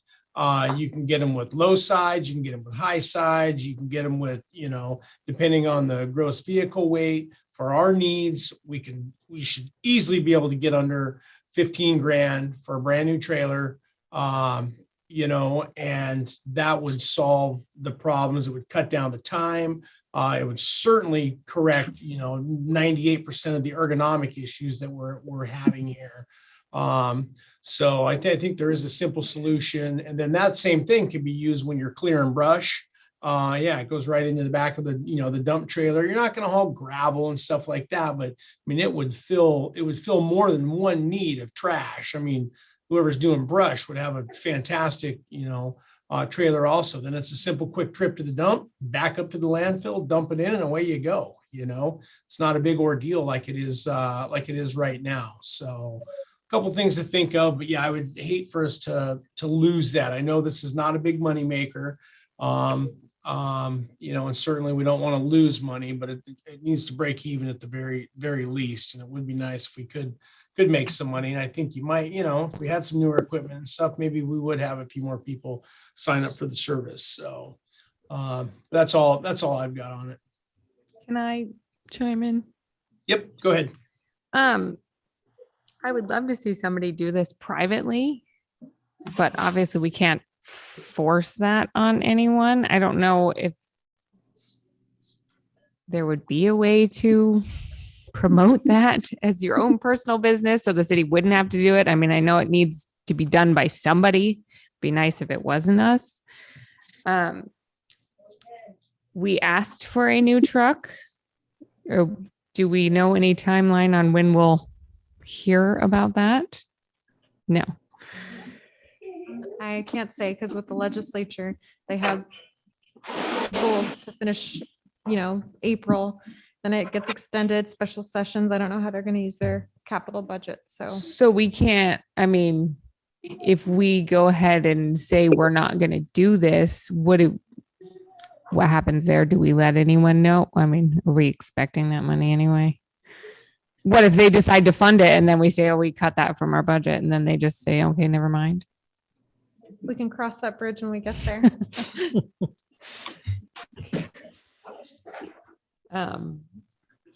Yeah, Fair and I would say, I mean, if they're both quitting, we need to advertise for that now because it's hard to fill that position. It has been ever since Frank and Mary Ann stopped. It's been people getting talked into it that don't want to do it just to get it done. Exactly. And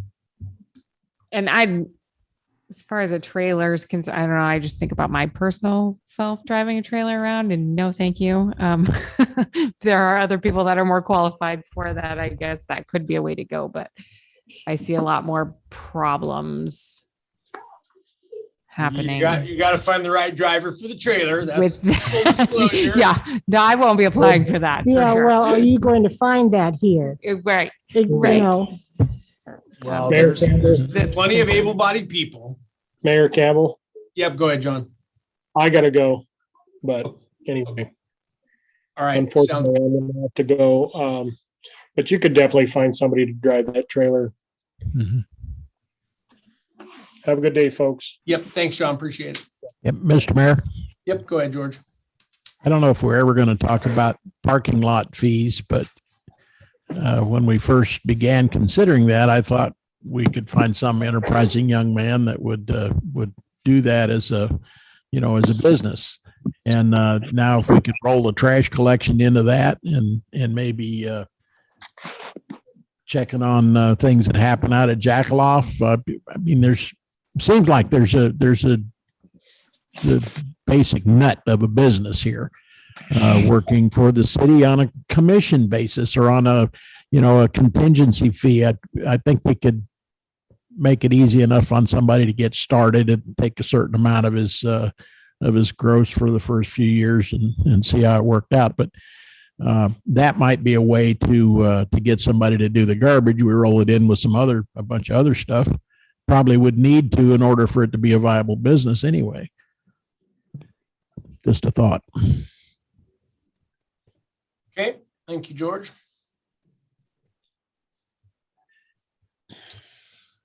Well, Rachel, that probably didn't give you all the answers you needed, if any. No, it was very, very helpful, Mayor. I think there is interest from the council and still seeing the refuse service occurring. I think that there is a likely chance that we will have a hard time hiring people for this upcoming fiscal year. And I'm telling you as your risk manager that I don't want that truck used. And so it's going to possibly impact the city in another way that, just slows us down or makes us less efficient. And we're still going to be faced with the issue of staff having to handle every bag multiple times. It's like they say with commercial fishing, you don't want to touch the fish multiple times. You want to reduce the amount of times you touch that fish. And same thing with those trash bags, but in a different capacity. It worries me, especially too, because some of the things that the refuse crew picks up in terms of weight and what residents expect the city staff to handle is very concerning to me because we don't have the tools to make sure that no one hurts their back. So we'll see what FY23 looks like. And I don't think that our rates are set in such a manner to help us with long-term maintenance or budgeting for a replacement vehicle. And so that might be yet another thing the city has to look at addressing in the FY23 fee schedule is increasing the rates again. Yeah, or try, yeah, I mean, the problem with there, I mean, that's twofold, right? If we keep increasing rates, then the small amount of people that we have, at some point, they'll just be, driven out of participating. It seems to me it's the same problem we have with everything else in town. You're trying to fund an entire program on the backs of just a few people. And then, I mean, the numbers they'll never work out in that scenario, right? So yeah, we've got some tough decisions to make on this one for sure. Probably have to talk about this one again in the very near future, because I don't know if we're going to solve it today. Well, we'll see if the truck, retrofitting the truck that we use for sanding will help. And then I don't know what we'll do for sanding. I know that Public Works has been doing that by hand or manually and working with the state. So perhaps this year that can buy us some time to pursue funding another new to Soldovia refuse truck or trailer that the city can use, and we can delay interruptions in service as a result. So we'll go ahead and advertise the positions and see what happens, but we'll budget for this in FY23. Okay, sounds I have good. one quick, is there the other idea, if somebody did it privately, is they could offer the service to people out the road who probably need a little more. Can we pick up trash out the road to get more customers? Is that not okay? That's an interesting question. It's actually a good question. Yeah. I'd be interested to know the answer on that one after some research. I mean, is there anything standing in our way? Since it's because it's not really like an enterprise fund, it's a different, It's our general fund. right? But that could, I mean, you're going to spend more time driving out there, but depending on the number of customers, you could. Could you set a different rate for out the road? Absolutely. I don't know. These are great questions. And then also Councilmember Nathan's question about what it would look like to require it for everyone in city limits. We can look at that too. And I think the city may have already looked at that in the past. Maybe, city clerk? I don't know if we've looked into that fully, but I will say that we have looked at Alaska statute. And according to Alaska statute 2935-200, a municipality may by ordinance under number 2 require all persons in the municipality or district to use the system and to dispose of their garbage and solid waste as provided in the ordinance. It also says we can award contracts. So I mean, it's a great section for this. Number 3, the city, a municipality may by ordinance award contracts for collection and disposal or provide for the collection and disposal of garbage, solid waste by municipal officials and employees.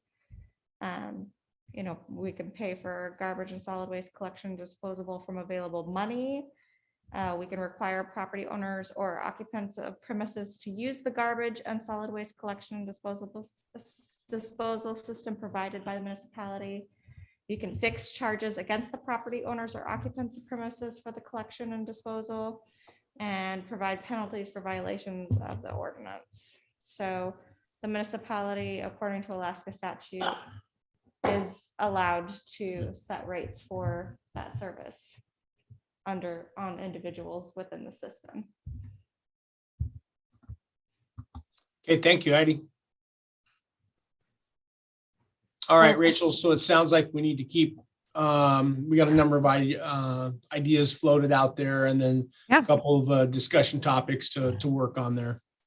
Yeah, some great feedback from the council for sure on how we can provide this service safely and also make it sustainable in the long haul so that we don't end up with another truck on its last leg with a hole in the floorboard and Yeah, then compromised emergency Just a brake. regular Seldovia truck.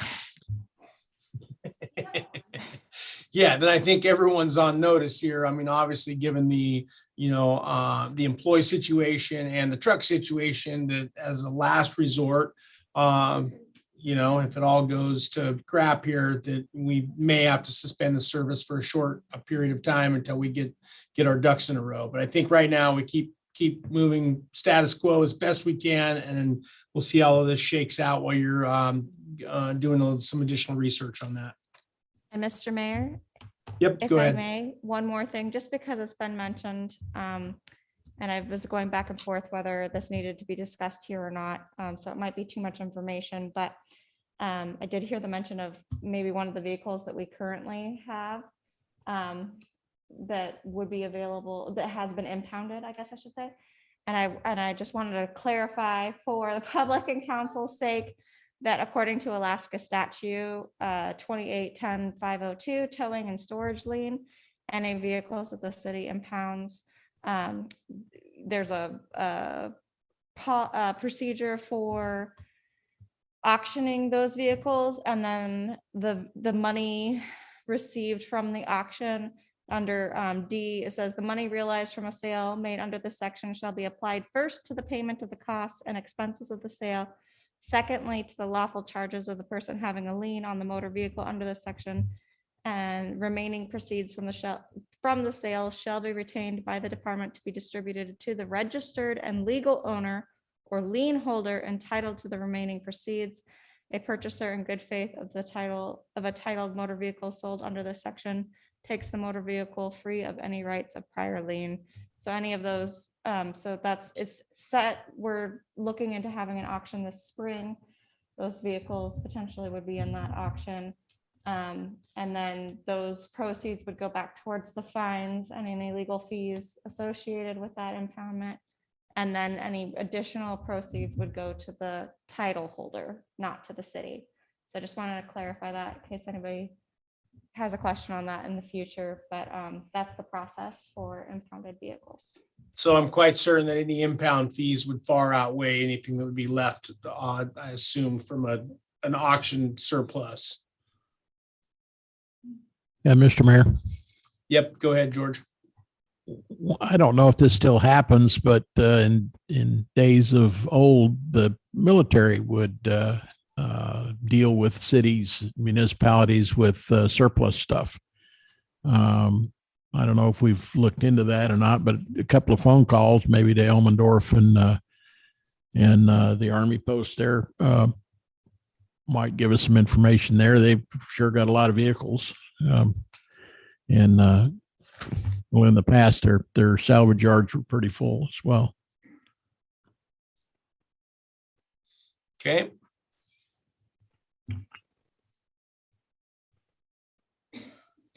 Well, if there's no further comment on this, Mayor, I'm ready for senior meals if council is. Okay. Yep. Go ahead and jump on in. Okay. And it looks like we do have our senior meals supervisor, Jan Yeager, on if there's more specific questions about the program, but there's a memo in your packet starting on page 17 that just says that we run a senior meals program that's funded mainly through grants. And the objective of the program is to provide nutritious hot meals to Soldovia's elders. People can donate, but they are not required to donate. And it's offered 3 times a week with 2 staff members where they alternate between head cook and assistant cook. And so if you were to look at the costs per meal breakdown of the program, at first you could think, okay, it looks like based on the fact that in FY21, 2,578 meals were prepared and total expenses were 69 grand, that you could say that the price per meal is $26.91, but there are a few costs included in that should be factored out. So if you were to look at direct costs of the program, it's actually closer to $44,418 for a direct cost meal average of $17.23. And there's more detail in the memo, just trying to touch on the high points here. So there's many benefits to the program, including, elders having access to hot meals, at no cost if they can't afford a donation. It creates 2 part-time positions. It's a gathering place for elders, and it also uses one of the city's buildings to provide a service. And there are challenges like frequent staff turnover. So we were just saying that the refuse service, we have a hard time securing staff. Same thing for the senior meals program. There's also difficulty supervising staff because the supervisor is in the city office on Dock Street, and we have people working remote here. And then there's also been customer dissatisfaction with the quality of the meals that are provided. And so there are a series of questions that I will look further into if council would like the city to do further research into should the city outsource the meals to a local restaurant rather than hiring staff to do it in-house, knowing that the cost per meal is a little over $17. If we did it 3 times a week, would that be something the council would be interested in seeing happen versus hiring employees and continuing to do it in-house? Because if that's the case, there are a whole slew of questions to go through below, just detail some of them. But I just wanted to get a temperature check on council of would you be interested in seeing that happen? Oh, interesting. Mr. Mayor, Okay, yep, go ahead, George. this is really preliminary and is a long way from being a decision, but there's a constituent that has expressed at least curiosity about the senior meals program. So it might be some good information here that could be provided to this person, see if they're at all interested. When you're looking at that $27 per meal, or was it 17? What's the? So direct costs, it's a little over $17 per meal. And does that just takes out the telephone and the IT and the heat and building? All that is taken out to get you down to that figure? So it takes out heating, fuel, city office staff time, audit fees, IT services, building maintenance of the building, because those are the in-kind expenses that the city matches against the grant. So if Okay, you were to take all of those out, that's where we get the $17.23 per meal. okay. And that's really not out of the realm of imagination as far as that goes. That seems to be a pretty standard cost for lunch. So if there was an entity that had a facility, that would be the raw number they're looking at. Is that correct? Yeah, I think for these preliminary discussions, you could say it looks like cost per meal $17 and a quarter, and see if that could pencil out. But there are questions like, the summer, all the restaurants are busy and they can't even give meals to people off the boat. So now we're going to, there's all sorts of questions that we haven't vetted out yet, but we're just seeing if council would want us to even spend time thinking about this. Sure. Mr. Mayor, Yep, go ahead. so it costs 44,000. What is the grant funding coming in? I know we just approved resolutions for that. What, 20 some, 54,000. 10 some? Yeah, so there's a borough grant and a state grant, and their federal funds commingled in there. And for FY22, I think we forecasted a little over 50 grand in grant revenue. And you guys passed 2 resolutions. One I think was a little over 39,000 and one was a little over 10,000 for the program. So that's covering this 44, correct? Okay, so we're not really losing money. We're just concerned about people don't like the food and we have staff turnover. Right. And it places also time on admin staff. So if we're looking at how can we reduce the services that the city provides, I mean, you're still going to have the program supervisor who writes the grants, spending times towards that, and also supervising the program, spend times towards that, but it won't be as much theoretically as what we're doing now with helping ordering meals, personnel issue, Right. all sorts of stuff. Yeah, I definitely don't want to see the program go away, and I don't really see any way that the local restaurants could handle this.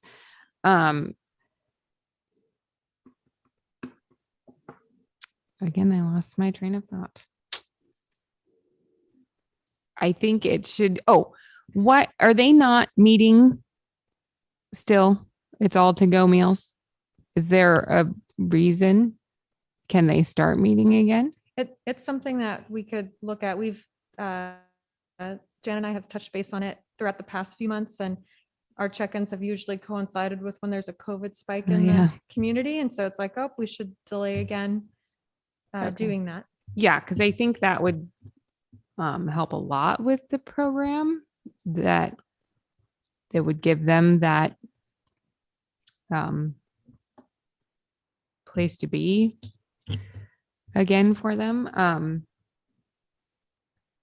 I don't know if that would up customer satisfaction. Yeah, I don't. Anyone else have any? Mr. Mayor, if I may. Oh, Yep. Yep, go ahead, Yep. Vivian, and then we'll come Okay. back. Interesting concept about putting it out to restaurants, but I have the same concerns Jan just brought up. I think it's a worthwhile project. I think it's a worthwhile program the city is providing. And again, employees seem to be the issue, but also the one complaint I have heard is the quality of the food. I don't know if anybody in the city overlooks where the menus come through, who orchestrates, looks over that. I think it's a good program, and it doesn't cost the city much at all, if anything, except for somebody overseeing the grants and then payroll. Again, I don't really know how. I'd be curious what the restaurants would think about it. And as Rachel said, during the summer, they can barely get the meals out for the visiting folks, let alone putting on more meals. I think it's a worthwhile program. And does it need some help? I think so. And I'm glad to see if the numbers were worked out a little bit more realistic. And I guess I would ask Rachel, who looks over the menu? The two employees come up with a menu. Do they have guidelines that they work under with the USDA or, for concerns of the meals? That's a great question. We recently started working with South Peninsula Hospital to overlook the menus. They have a nutritionist to make sure that we're providing healthy, nutritious meals. And I believe Jan, as the program supervisor, looks at the menus. But Jan, if you want to chime in on this topic, that'd be great. If you want to offer some comments too.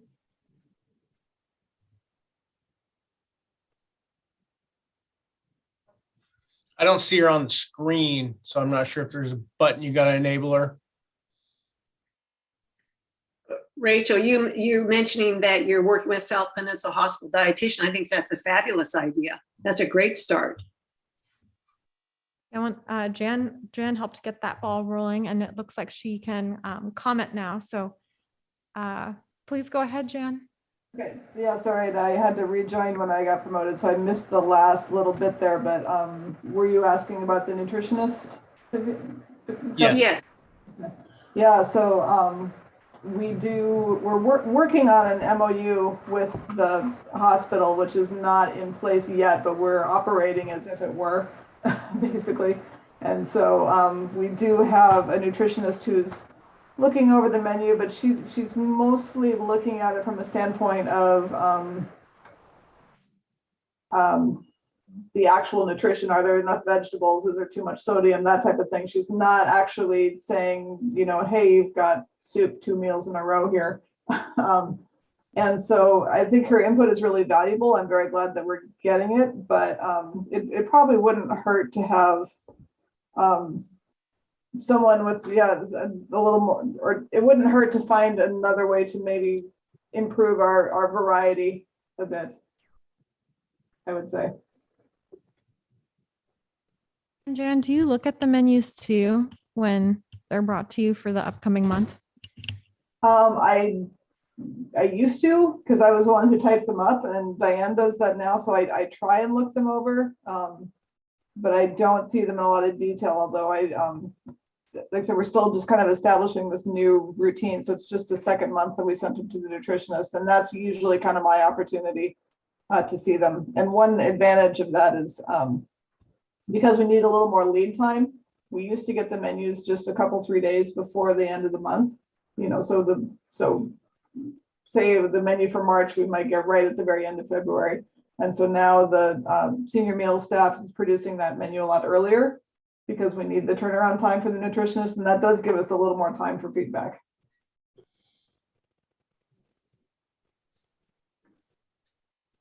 Thank you, Jam. Mr. Mayor, Yep, go ahead, George. as one of the old FUDs in town myself, I used to come to senior meals religiously, and I had a nice little group that came along. We enjoyed our conversations here and interaction and so forth. But the quality of the food went to the point where everybody that I know quit coming here.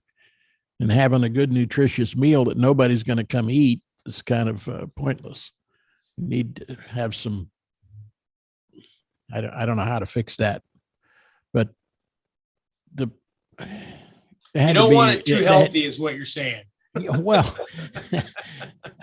I'm trying very hard not to say that, Mr. Mayor. But seriously, I mean, the numbers have probably gone half what we used to get at senior meals here. They'd fill this room up, and a lot of times if you came 10 minutes late, you didn't get to eat because they'd already put out all the meals. So there's a potential here to reach a lot more people. And the one common problem that's caused this is the fact that nobody liked the meals.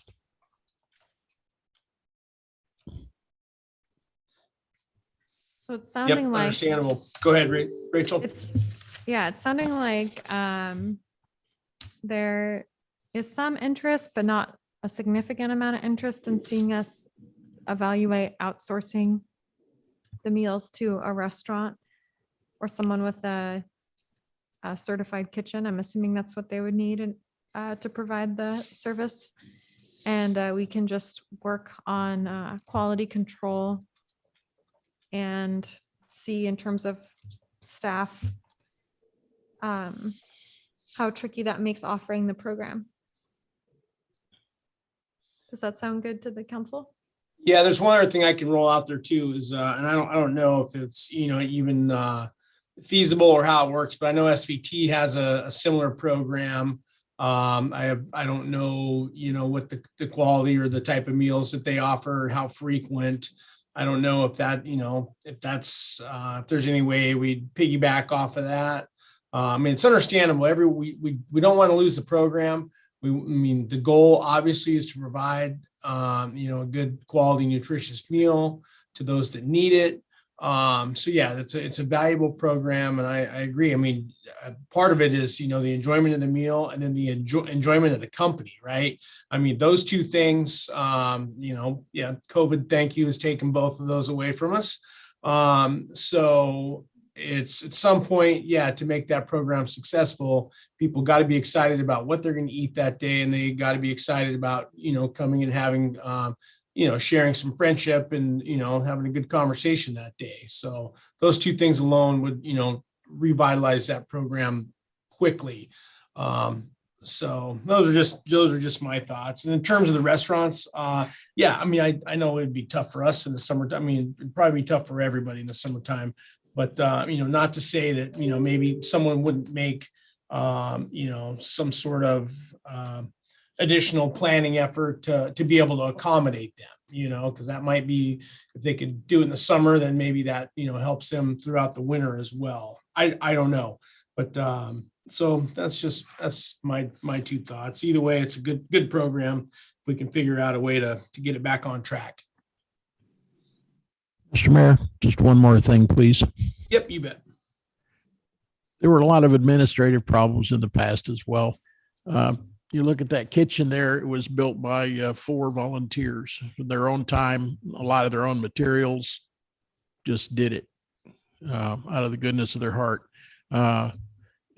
Jerry and Sandy Murray used to administer the thing, keep track of the donations and make the books balance and whatever. As a volunteer, they did that. Don Sellinger and I both volunteered to carry the food over here from Homer. He had his own business and I was working for another taxi, and I just arranged when I had room on the airplane, I'd go pick up the stuff and bring it over here. Don did the same thing. And you had to battle to be able to do it because whoever was doing the ordering just wouldn't, never even thought about us bringing it over here for nothing. It just always went to Smoky Bay or somebody. So there are a lot of ways we could make this a little more efficient. And volunteerism is one way, and I think making the food better is another way. I think this is an excellent program for several reasons. One, it provides a good hot meal for people like me without adult supervision that don't like to cook much, and also it's just getting together and having that interaction is good. It's a good program. It's worthwhile. I think we should do what we got to do to make it work. Okay, thank you, George. All right, you have what you need on that, Rachel? I think so, Mayor. We can move on to electric at the boat hall at storage yard if you guys are ready. Okay, sounds good. Okay, we're doing so well, everybody. And I know it's 5:30 and you've been with us since 3:30. So we're going to just try, we have 2 more topics, which is this one and the harbor kiosk. So we're almost there. So on page 19 of your packet, you'll see a photo of the meter that's used for electric at the storage yard. On the top right, you'll see that a user in the yard or the city, I don't know, has wrapped the meter with plastic or tarp and duct taped it. And only one person is plugged in when the meter can hold 2. So this is just to show council, this is what the meter looks like. Each meter can support 2 plugins. Both yards have meters, and I don't know how many the small storage yard has, but there's 15 in the big storage yard, and it's believed that only 2 work. And customers are not charged for electric, and there are no provisions for fees, for electricity fees in the fee schedule, nor on the form that folks use when they're signing, they agree to the terms for the boat storage yard. So I've received feedback from council in the past that, council was assuming that fees are being charged, or this is something that you guys wanted to make happen. And so I'm here to say improvements can be made. They will not be cheap. They will not be fast. It's going to take staff time or hiring the electrician the city's used. There's a way that you can do tenant metering to try and pull meter information, but all of this is a system we haven't really had the time to think through. So the main question I have for council is, until we can figure out how to manage providing electric in the storage yards, do you guys want us to just discontinue people's abilities to use electric at the boat yard because we're not charging people for it and we don't have a way to manage that right now? So that's the main question. I'll chime in right out of the gate. I think it's the exact opposite. I don't think we want to cut people off, but we need to come up. I mean, this is really simple to me. If we have a meter out there, it's first come, first served, and it has to be coordinated with the city. Set a fee, whatever that fee is, to cover the cost. I mean, nowhere in America is there free electric. That just absolutely does not happen. Because we all know how much it costs to run an electric heater, and it's far more than any other fees you're paying. So yeah, it's a great service to have electrical. I know when the guys are working on their boats or gals, yeah, electricity is key. Without electricity, I mean, not everyone's got a, generator at their disposal. So having electrical available is certainly a good thing, but yeah, it's got to be, I mean, that's what all the other harbors do and boat storage yards. You go in, you say, hey, I'm going to use it. Someone, and you can do self-serve, call in your meter reading. Someone, that happens all the time on harbor docks. When you come and go on transients, people call in and call out on their own, on the meter reading. And then HEA will give you what the kilowatts are and how much you're supposed to charge. Now, is that going to be a little more of an administrative burden? It will. There's no doubt about it. But I think it's just a matter of us coming up with some sort of simple first come, first serve and a fee. And then we explore the bigger picture. If the need's there to expand it, then we talk about that. But if the need's not there to expand it, then there's no point. Okay, because I think what I've heard is happening there is there are just a few meters that people use and you can't figure out who's using what kilowatts. And so what I hear you saying is let's just remove the ability to have two people use it. Just go with one person for now and start charging. Yeah, and whoever's in charge of the meter is, no one else could, you either got to make it so it's one person and one person's responsible for it, or you've got to have, all you need to do is put the locking covers on there. If they want to get electrical, they come into the city office, they come get the key and unlock it with the meter start number, and away you go. I think there's a very simple, if you talk to an electrician, I think there's a very simple solution to our problem here. And full accountability. Mr. Mayor, if I may. Yep, go ahead, Vivian. Yeah, I agree with what our mayor said. I also think it can be simple in the get-go until we figure out what we're doing. And that is you just do a flat rate, and we must have numbers of what we've paid on those meters in the, do we have electrical charge that we've been paying to HEA in the past? That gives us an idea of how many kilowatts were used.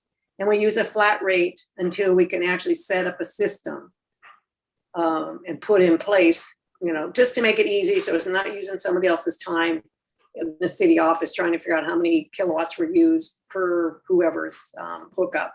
Is there not numbers that we know of how much we paid to HEA? I have not looked at that specifically, no. So I don't know off the top how much the city has covered in expenses for electricity for the boat. So that would be something we could look at. I mean, yeah, we have records of what we paid if it's broke down that way. Hopefully it's broke down that way. And we can see historically X amount of bucks went out in June, July, and August, whatever it might be. But it's atrocious that, again, we have a service that we're not charging for. We need to stop doing that. And so I'm in full support of what our mayor said. I'm just thinking make it even simpler, and we do a flat rate. We find out until we figure out where we're going with this story. Thank you, Mr. Mayor.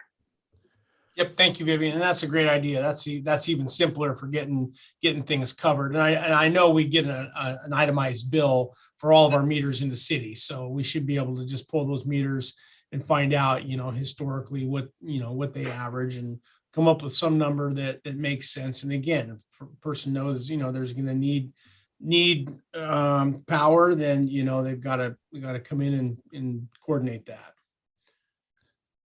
Mr. Mayor, Yep, go ahead, George. it'd really be pretty easy to, one person comes to the city and lights that meter off and he's in charge of the meter. Somebody else wants to use electricity, they make a deal with him. But the city wants to be paid for every kilowatt hour that gets run up on that meter, and we want to check from one guy. He's the guy that is signed up with us for that meter, and the rest of them, if he allows them to use power, he's going to collect money from them. All we want is the one check for the total amount, and that is his responsibility. Yeah, no, you're absolutely right, George. And in some of the other harbors, I know they make it a big deal. If you plug into a panel, I mean, they'll charge you for theft if you don't come in and do the paperwork and take care of signing up for power. So, I mean, yeah, that's as simple as that. They make it real clear, like in Seward Boatyard, when you go over there, you must sign up for power before you use power. And if you're caught, you're going to get in trouble. Mr. Mayor, Yep, go ahead. so we're not losing money in the boatyard, are we?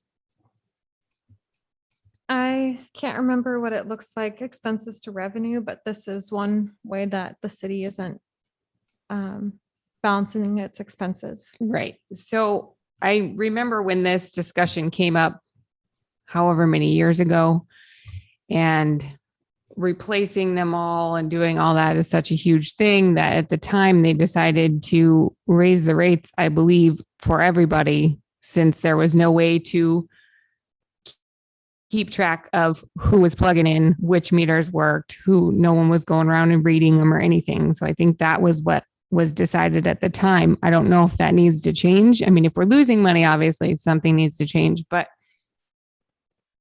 they're coming and going in this yard, 2 meters? You're going to figure out who's plugging into that and when and why. I mean, I don't know. Their boats are coming and going in the fall and everything. And in the spring, whoever's doing whatever work, I don't think this idea of one guy in there is going to get charged and then he's going to get money off of his buddies is going to work so well. I understand that we shouldn't be giving away the service for free, but it was kind of, from what I remember, built into the whole storage fee itself because we have inadequate ways of charging for it. I would be interested to see what the numbers are, as Vivian asked, for what is being charged by HEA in there. Obviously, it's gone up. I just saw my HEA bill. And if that needs to be adjusted, then let's adjust it. But and it would be nice to sometime in the future be able to have working meters that we could charge for correctly and not have whatever this taped up thing is. Yeah, I don't think that we need to be creating these flat rate fees if we don't know who. I mean, how are we supposed to know who's running their cord from that 1 meter across the street to plug their boat in? You know, that's something that's, I just don't see it working very well. Again, that's not our problem. That's the guy who signed his name on the dotted line for that account. That's his problem. And he's the guy that's got to go find out who the guys across the street There's are. 2 meters for the whole, both yards. That seems really unfair to put on one customer to say that I'm going to use electric. And He doesn't have to allow anybody else to use it. how's he supposed to stop them? Well, Then that's the same thing. If someone else is doing that, then, I mean, not to get in the weeds here, but yeah, no, it's a serious deal. I mean, if you're registered to use that meter, then it's your meter. And if anyone else comes in, then it's theft of services. I mean, it's as simple as that. Not that we want to, be getting that micro in it. We're just saying there's got to be an easier solution. The city cannot pay for other people's electric. I mean, if someone was plugging in our own electric and using it, we're obviously going to throw a fit. I mean, in my mind, it kind of it self-regulates. If you know that someone's getting, freeloading off of your account, you're not going to be super happy about that. Right. And I think that's why it was just raised the rates to build the free electric in, because we weren't able to. Well, I was on council when we did that. It was Manage my first year, and I don't think we had real great. The concept was, yes, we need to cover ourselves. So I agree with you. Part of that is, yes, we knew we were losing and we should cover ourselves. I think if we did a little bit of a dive here based on what the monthly fee is at the boat harbor versus what those meters, I mean, if there's no charge on a meter for electrical, I'm plugging in as many electric heaters as I can get away with. I mean, simple as that. And I'll just tell you, that's how it is. I mean, that's why I don't think, for whatever it is, free electric's not a good idea. So, but I think Rachel, you heard the discussion here. I think we need to have some sort of controls. I mean, if it's warranted and there's enough demand long term, I think, yeah, it'd be nice. It'd be nice to have, enough meters. If we strategically added a few around the yard, we just need to see what the cost is, what we're making on this. And if it's warranted, then we should do it to keep up with our customer demand for sure. You bet. Well, I will come back to council with that number, because also meters that aren't being used by customers based on something we did a few months ago, they're still incurring fees to the city. So like HEA still charges you like a base rate for a meter. And so we were able to save some revenue by eliminating meters that I believe were in this building, the multi-purpose building, that weren't being used actively by the city. And so if there are meters that aren't working, but maybe we're still being charged for them, that can be something too that we look into. So I think this could be a good segue into the next topic if council's ready. I have one quick, so the broken meters, does HEA fix those? How do they get fixed? Is that even an option to fix them, or are they just garbage? I have no idea. That's a great question. How do we fix the broken meters? Yeah. Mr. Mayor? Yeah, usually alignment has to be the one doing the meter, if it's the actual meter, because you have to de-energize to do that. Theoretically, the lineman might not de-energize, but for anybody else, they're going to de-energize. Yep, go ahead, Bobby. Yeah, so I have a question. So these 15 meters that you think only 2 work. So are we getting charged for those meters? That's what I'm curious about. So I asked the Yeah, harbor master, tell me how many meters we have. We don't have the small boat yard figure. She just sent me for the big storage yard. And how so- long have they not been working? I don't know, Councilmember Sweat. Well, I think this is something somebody needs to look into. I know it's more work for everybody, but we certainly need to get a handle on that. And then, do they have to look like that? Well, that's an old one now. Come on, we got lots of old stuff in Soldovia. Yeah, but I mean, really? Okay. It's an antique, like most of the people. That's So not an antique. Okay, well, anyway, it sounds like it's gonna need that. And then are we, I think I remember that, Jen, a long time ago, that rate being incorporated with the boat storage, but is that still cost effective? I mean, how much electricity are these people using? Are they using thousands of dollars? I mean, we don't even know that. We don't know anything. well, that's what we just talked about. We got to do. Let's let them do a little research here and come back to us with real numbers. Yeah, and- that's what I was going to say. That's what I think needs to happen. We need to do some checking and seeing exactly where we stand with all that stuff. Okay, I think we've all got our 2 cents on that. Yes, We're we on do. the And now that Final one of council, the evening. oh, sorry, Mayor, I was just going to say that council changed the snow maintenance policy so that we do some minimal maintenance in the boat yards. That should be easier to get to the meters as well to help with that. Yes, absolutely.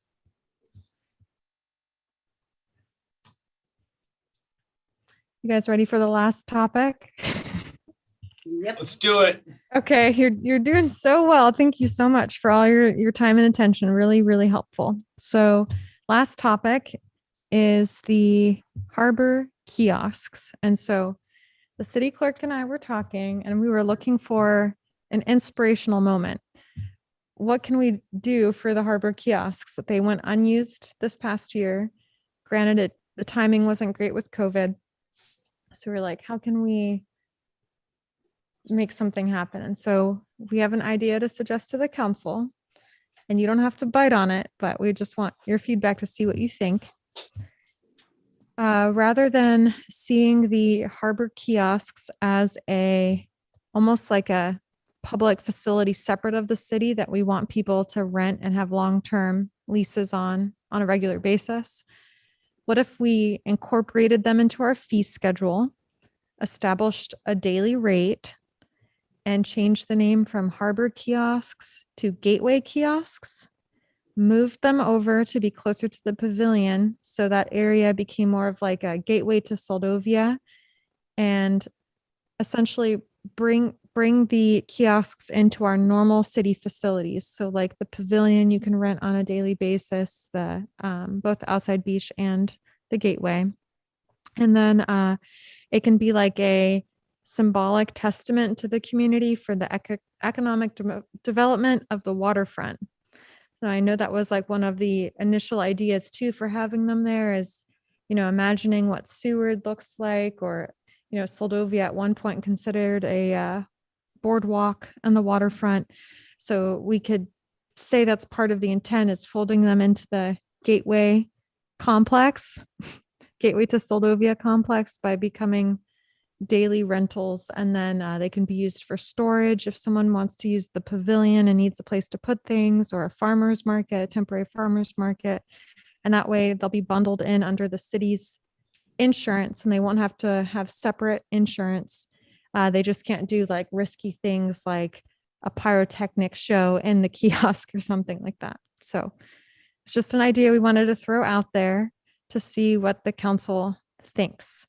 The kiosk project fund, the $30,000, the finance officer told me we have a little over $4,000 remaining. And to move the kiosks to be closer to the pavilion will be $1,700, which doesn't include the travel of the electrician, the digging and excavation time. But we do have remaining budget left for that project if this is something council wanted to consider. Yeah, Mr. Mayor. Yep, go ahead. Yeah, I think I might have had a call from Layla, but I'm not sure. I wasn't home this afternoon. And then when I ran home, I just came right here. But I was curious. That was my first question. The question that I had asked was, how much is it going to cost us to move them for the electricity over to where we were talking? And Vivian, by the way, it's your plan. So, but the whole concept really sounds, it sounds feasible. It sounds, I understand that we have to do something. It's not working the way it is now. Although I have to say, I'm pretty sure I know why, but that's neither here or there. We've got to try to do something. And I like the idea of daily rentals, or whatever it is we need to do to, they would still be open for someone to be able to rent them for the summer, right? That's what we had discussed. Yeah. Mhm. And then nobody, you said, would have to have the insurance? Right. I think it would be different if someone wanted to lease them in the long term. So let's say you did Oh. have a tenant that was like, I'm interested in being in here for 4 or 5 They'd months. still have to have their own insurance. Then it would be a good practice for the city. But if it's a daily rental, like, Yeah. hey, I want to use one of these every Saturday, then it can be more of a daily rate. And in council's packet for the meeting on page 20 is something called the Future of Cities, Reimagining Public Space to Support Main Street Retail. And this action guide, which I had provided to Councilmember Sweat, got me thinking of the idea of the city folding them in to our assets, rather than thinking of a business using them or selling them, because I don't think you would recoup the cost that you put into them. And and instead, like, asking the community, how can we use them for placemaking? Like, how can we create like a center for Soldovia, the city of Soldovia?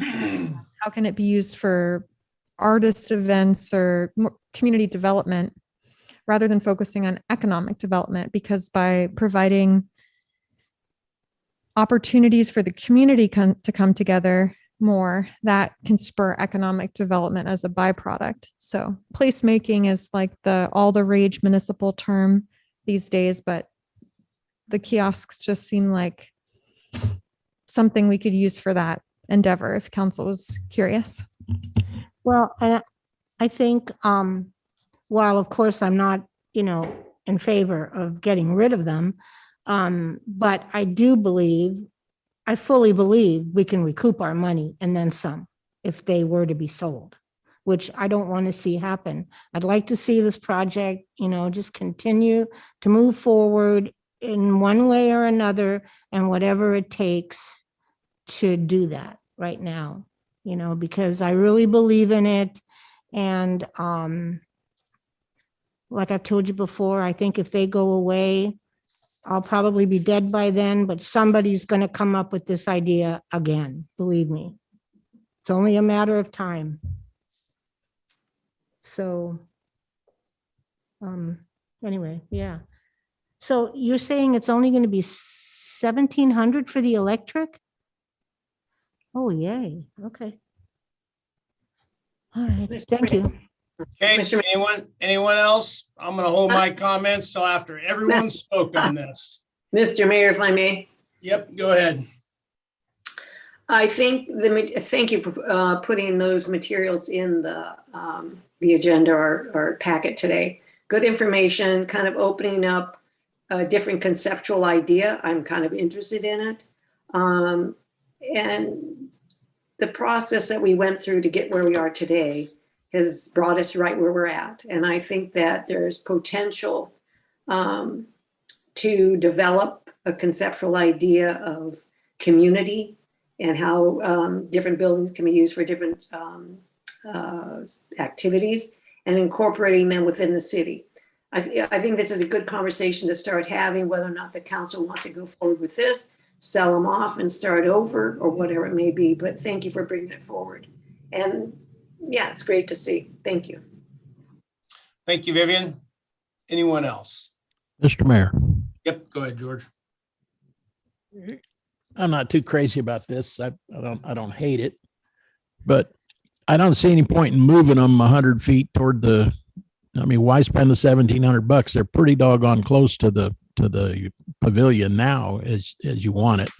1, 2, I think you'd have a lot easier time renting the things if that they have some purpose. John Kennedy suggested we use them as bunkhouses for the boat people that show up in a smaller boat and would like to spend the night on land. You can do that with them right where they sit, and to put a couple of bunks in there. I mean, if you don't want to spend $200 on building a bunk into the thing, you could buy a couple of canvas cots and put them in there and go from there. I also like the idea of putting one out at the campground, but to try to get something out of them right where they sit, I don't have any problem with the concept you've got there, but I just like someone's going to walk up and say, "Oh yeah, by golly, maybe I could do this with that." It seems like he'd be more apt to come looking for a particular thing and then going from there. And the other thing, you use that word reimagining, that turned me off right away. So, Yeah, Okay. Mr. Mayor. Thank you, George. Yep, go ahead. I kind of like the idea of moving them to the RV park. I mean, that's if we decide not to do anything with them down there, but I think that would be a kind of a good use for them. I don't really like the idea of people sleeping in them on Main Street. I don't know why. And I also agree. I don't see the point of moving them. It seems, I don't know what, is it, will we get rid of that invasive tree that was an issue, or where are they trying to be moved to? So it'd be like 15 feet or so, right where they're at. It can impact snow plowing because we store snow, parking in the harbor parking lot. So it's like you're giving them more space where they're closer to the pavilion. There's a picnic table. So making them more part of that space versus kind of in this dirt pothole parking lot. Right. Yeah, I guess. I just don't, I don't know if I would see them being more attractive if they were moved. I see the parking and the snow plowing issue, but maybe that, yeah. I wasn't really around for all that placement conversation. I know it was a long one, so they're where they are for a reason, I guess. I'll finish that story here when we're done. Yeah, Yeah, go ahead. Mr. Mayor, Yep, go ahead. Yeah, I'm sure I'm not going to like your comments. Probably not. Okay, well then I'm going to walk out. Okay, go ahead. I will. Go ahead. Okay, anyone else? Asshole. No, I still have something to say. Go ahead. That's what I'm asking. Anyone else? Go ahead. Now I don't know what I was going to say. Never mind. Okay, I'll go ahead and take a Go quick ahead, make your comment. I'll go ahead and make a quick opportunity here. All right. So I think we need to finish what we started. We had agreement, we had disagreement on the entire plan to begin with. There was a few faux pas along the way. We all acknowledge that, but I think we need to finish what we started. Now, with that being said, conceptually, yes, I like the idea of rolling this into what the city's infrastructure, changing the fee schedule, making it more accessible on a daily type basis. Yeah, I think there's a better way and some way that we can get revenue off these that makes sense. Now, going back to when I say let's finish what we started, there's some issues. Let's talk about the issues. The parking lot, okay, first of all, I'm absolutely not in favor of moving them. I think that is not a wise idea. That was our biggest point of conception. I think that's a waste of money. And I think it would also detract 100% from the pavilion and what the pavilion offers. The parking lot was atrocious, and atrocious is an understatement. It's like it literally got forgotten last year. Now, I'm not pointing fingers at anybody. I'm just calling out the facts. The maintenance of that parking lot was horrendous with the amount of rocks, boulders, mud. The mud puddle, which is basically another small lake over there, makes it pretty much ineffective to do anything in that parking lot. That is also the same pavilion, which is with its sister lake that is in front of the pavilion, which is also another thing that we need to address. You can't have ladies in high heels going there for receptions and parties and stuff, and people dragging dresses through 3 inches of water. Not acceptable. The other thing, the big rock placement in front of those, it's terrible, the layout, the way it is right now. There's zero landscaping. Now, again, I'm not pointing fingers. I understand COVID. I understand all this. I understand limited resources, all this. But this is why it's not successful, because it looks terrible. Zero landscaping. I mean, all it takes is a little bit of storefront to get these things fixed up. And this goes back to the original concept of how we even got here. We got here, we just haven't finished what we started. And then they showed up this hideous color that doesn't match anything to the city of Seldovia. Never mind the roof deal, we can get over that. But yeah, if we're going to spend $1,700, let's give them a paint job. Let's paint them some cute little colors that make them much more attractive. So again, I don't think any of those statements are out of line. I think we just need to finish what we started. And they either are fine where they're at, or they go to a different part of town where they could be more beneficial, other than right next door to the pavilion. So that's my 2 cents, and I don't think I'm too far out of line with any of those comments. Okay, Mr. Mayor. Yep. Yeah, I have to admit you weren't too bad, but let me just set you straight on a couple things. Okay, if you will remember, number one, they weren't even supposed to look like that. Number two, the reason nothing is being done on them, if you would take the time to talk to me about that ever, I think you've heard me say, I'm willing to put a few dollars of my own into them before this spring to make them look a little decent. You know, I'm all about the presentation, and they do not present well at all, period. So the reason there has not been any kind of landscaping or anything like that is because it costs money. And we were not going to be doing anything that first year anyway. So now is the time to make them look a little presentable. And that's what we were going to do.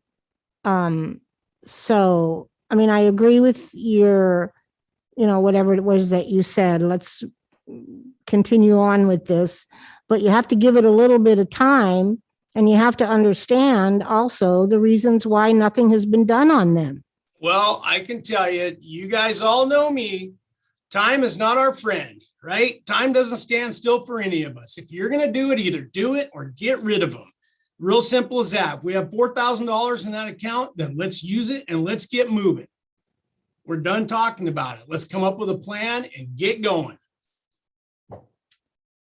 Okay. All right, so I'm hearing keep them where they're at, figure out colors, which that can also be controversial. So especially on the waterfront where people think they're already detracting from the view. So I'd be curious to hear council's thoughts on that. And then landscaping, I mean, Councilmember Sweat, I don't know if you need to spend your own money yet because there's still a remaining balance. So if there's any other comments that council would like to offer in terms of paint colors or, and another thing was the fee schedule. It sounded like there was some input on the fee schedule so that people can do a daily rental as opposed to needing a lease. So that's something that we can bring before you guys, but what else? Well, I think one problem we are going to run into, and here again, this goes back to the reason why they are the color that they are, was because at the time we were looking at very, very, very low maintenance for the guys. And that's why they were stained, and that's why they are ugly. So the original plan was to have them painted, and then that would have been something we would have had to have done every year, because the paint's going to fade out there with the water and the wind and everything. So now that they're stained, I'm not sure how easy it's going to be for them to be painted. It's not hard. We can do that. Okay. So anyway, okay, that's my take, and that's all I'm going to say. Councilmember Swick? No comment? Okay. She doesn't want to chime in anymore. No, I'm good. I just was thinking that I don't even know what they look like to think that they're ugly. I don't know. That's how much I've been paying attention to them. But the puddles, I will agree. It's a little ridiculous outside of them, although it made for a good birthday party for my son. For commerce, not so much. All right, so we've got a few conceptually. I think we're on board with the concept from what I'm hearing.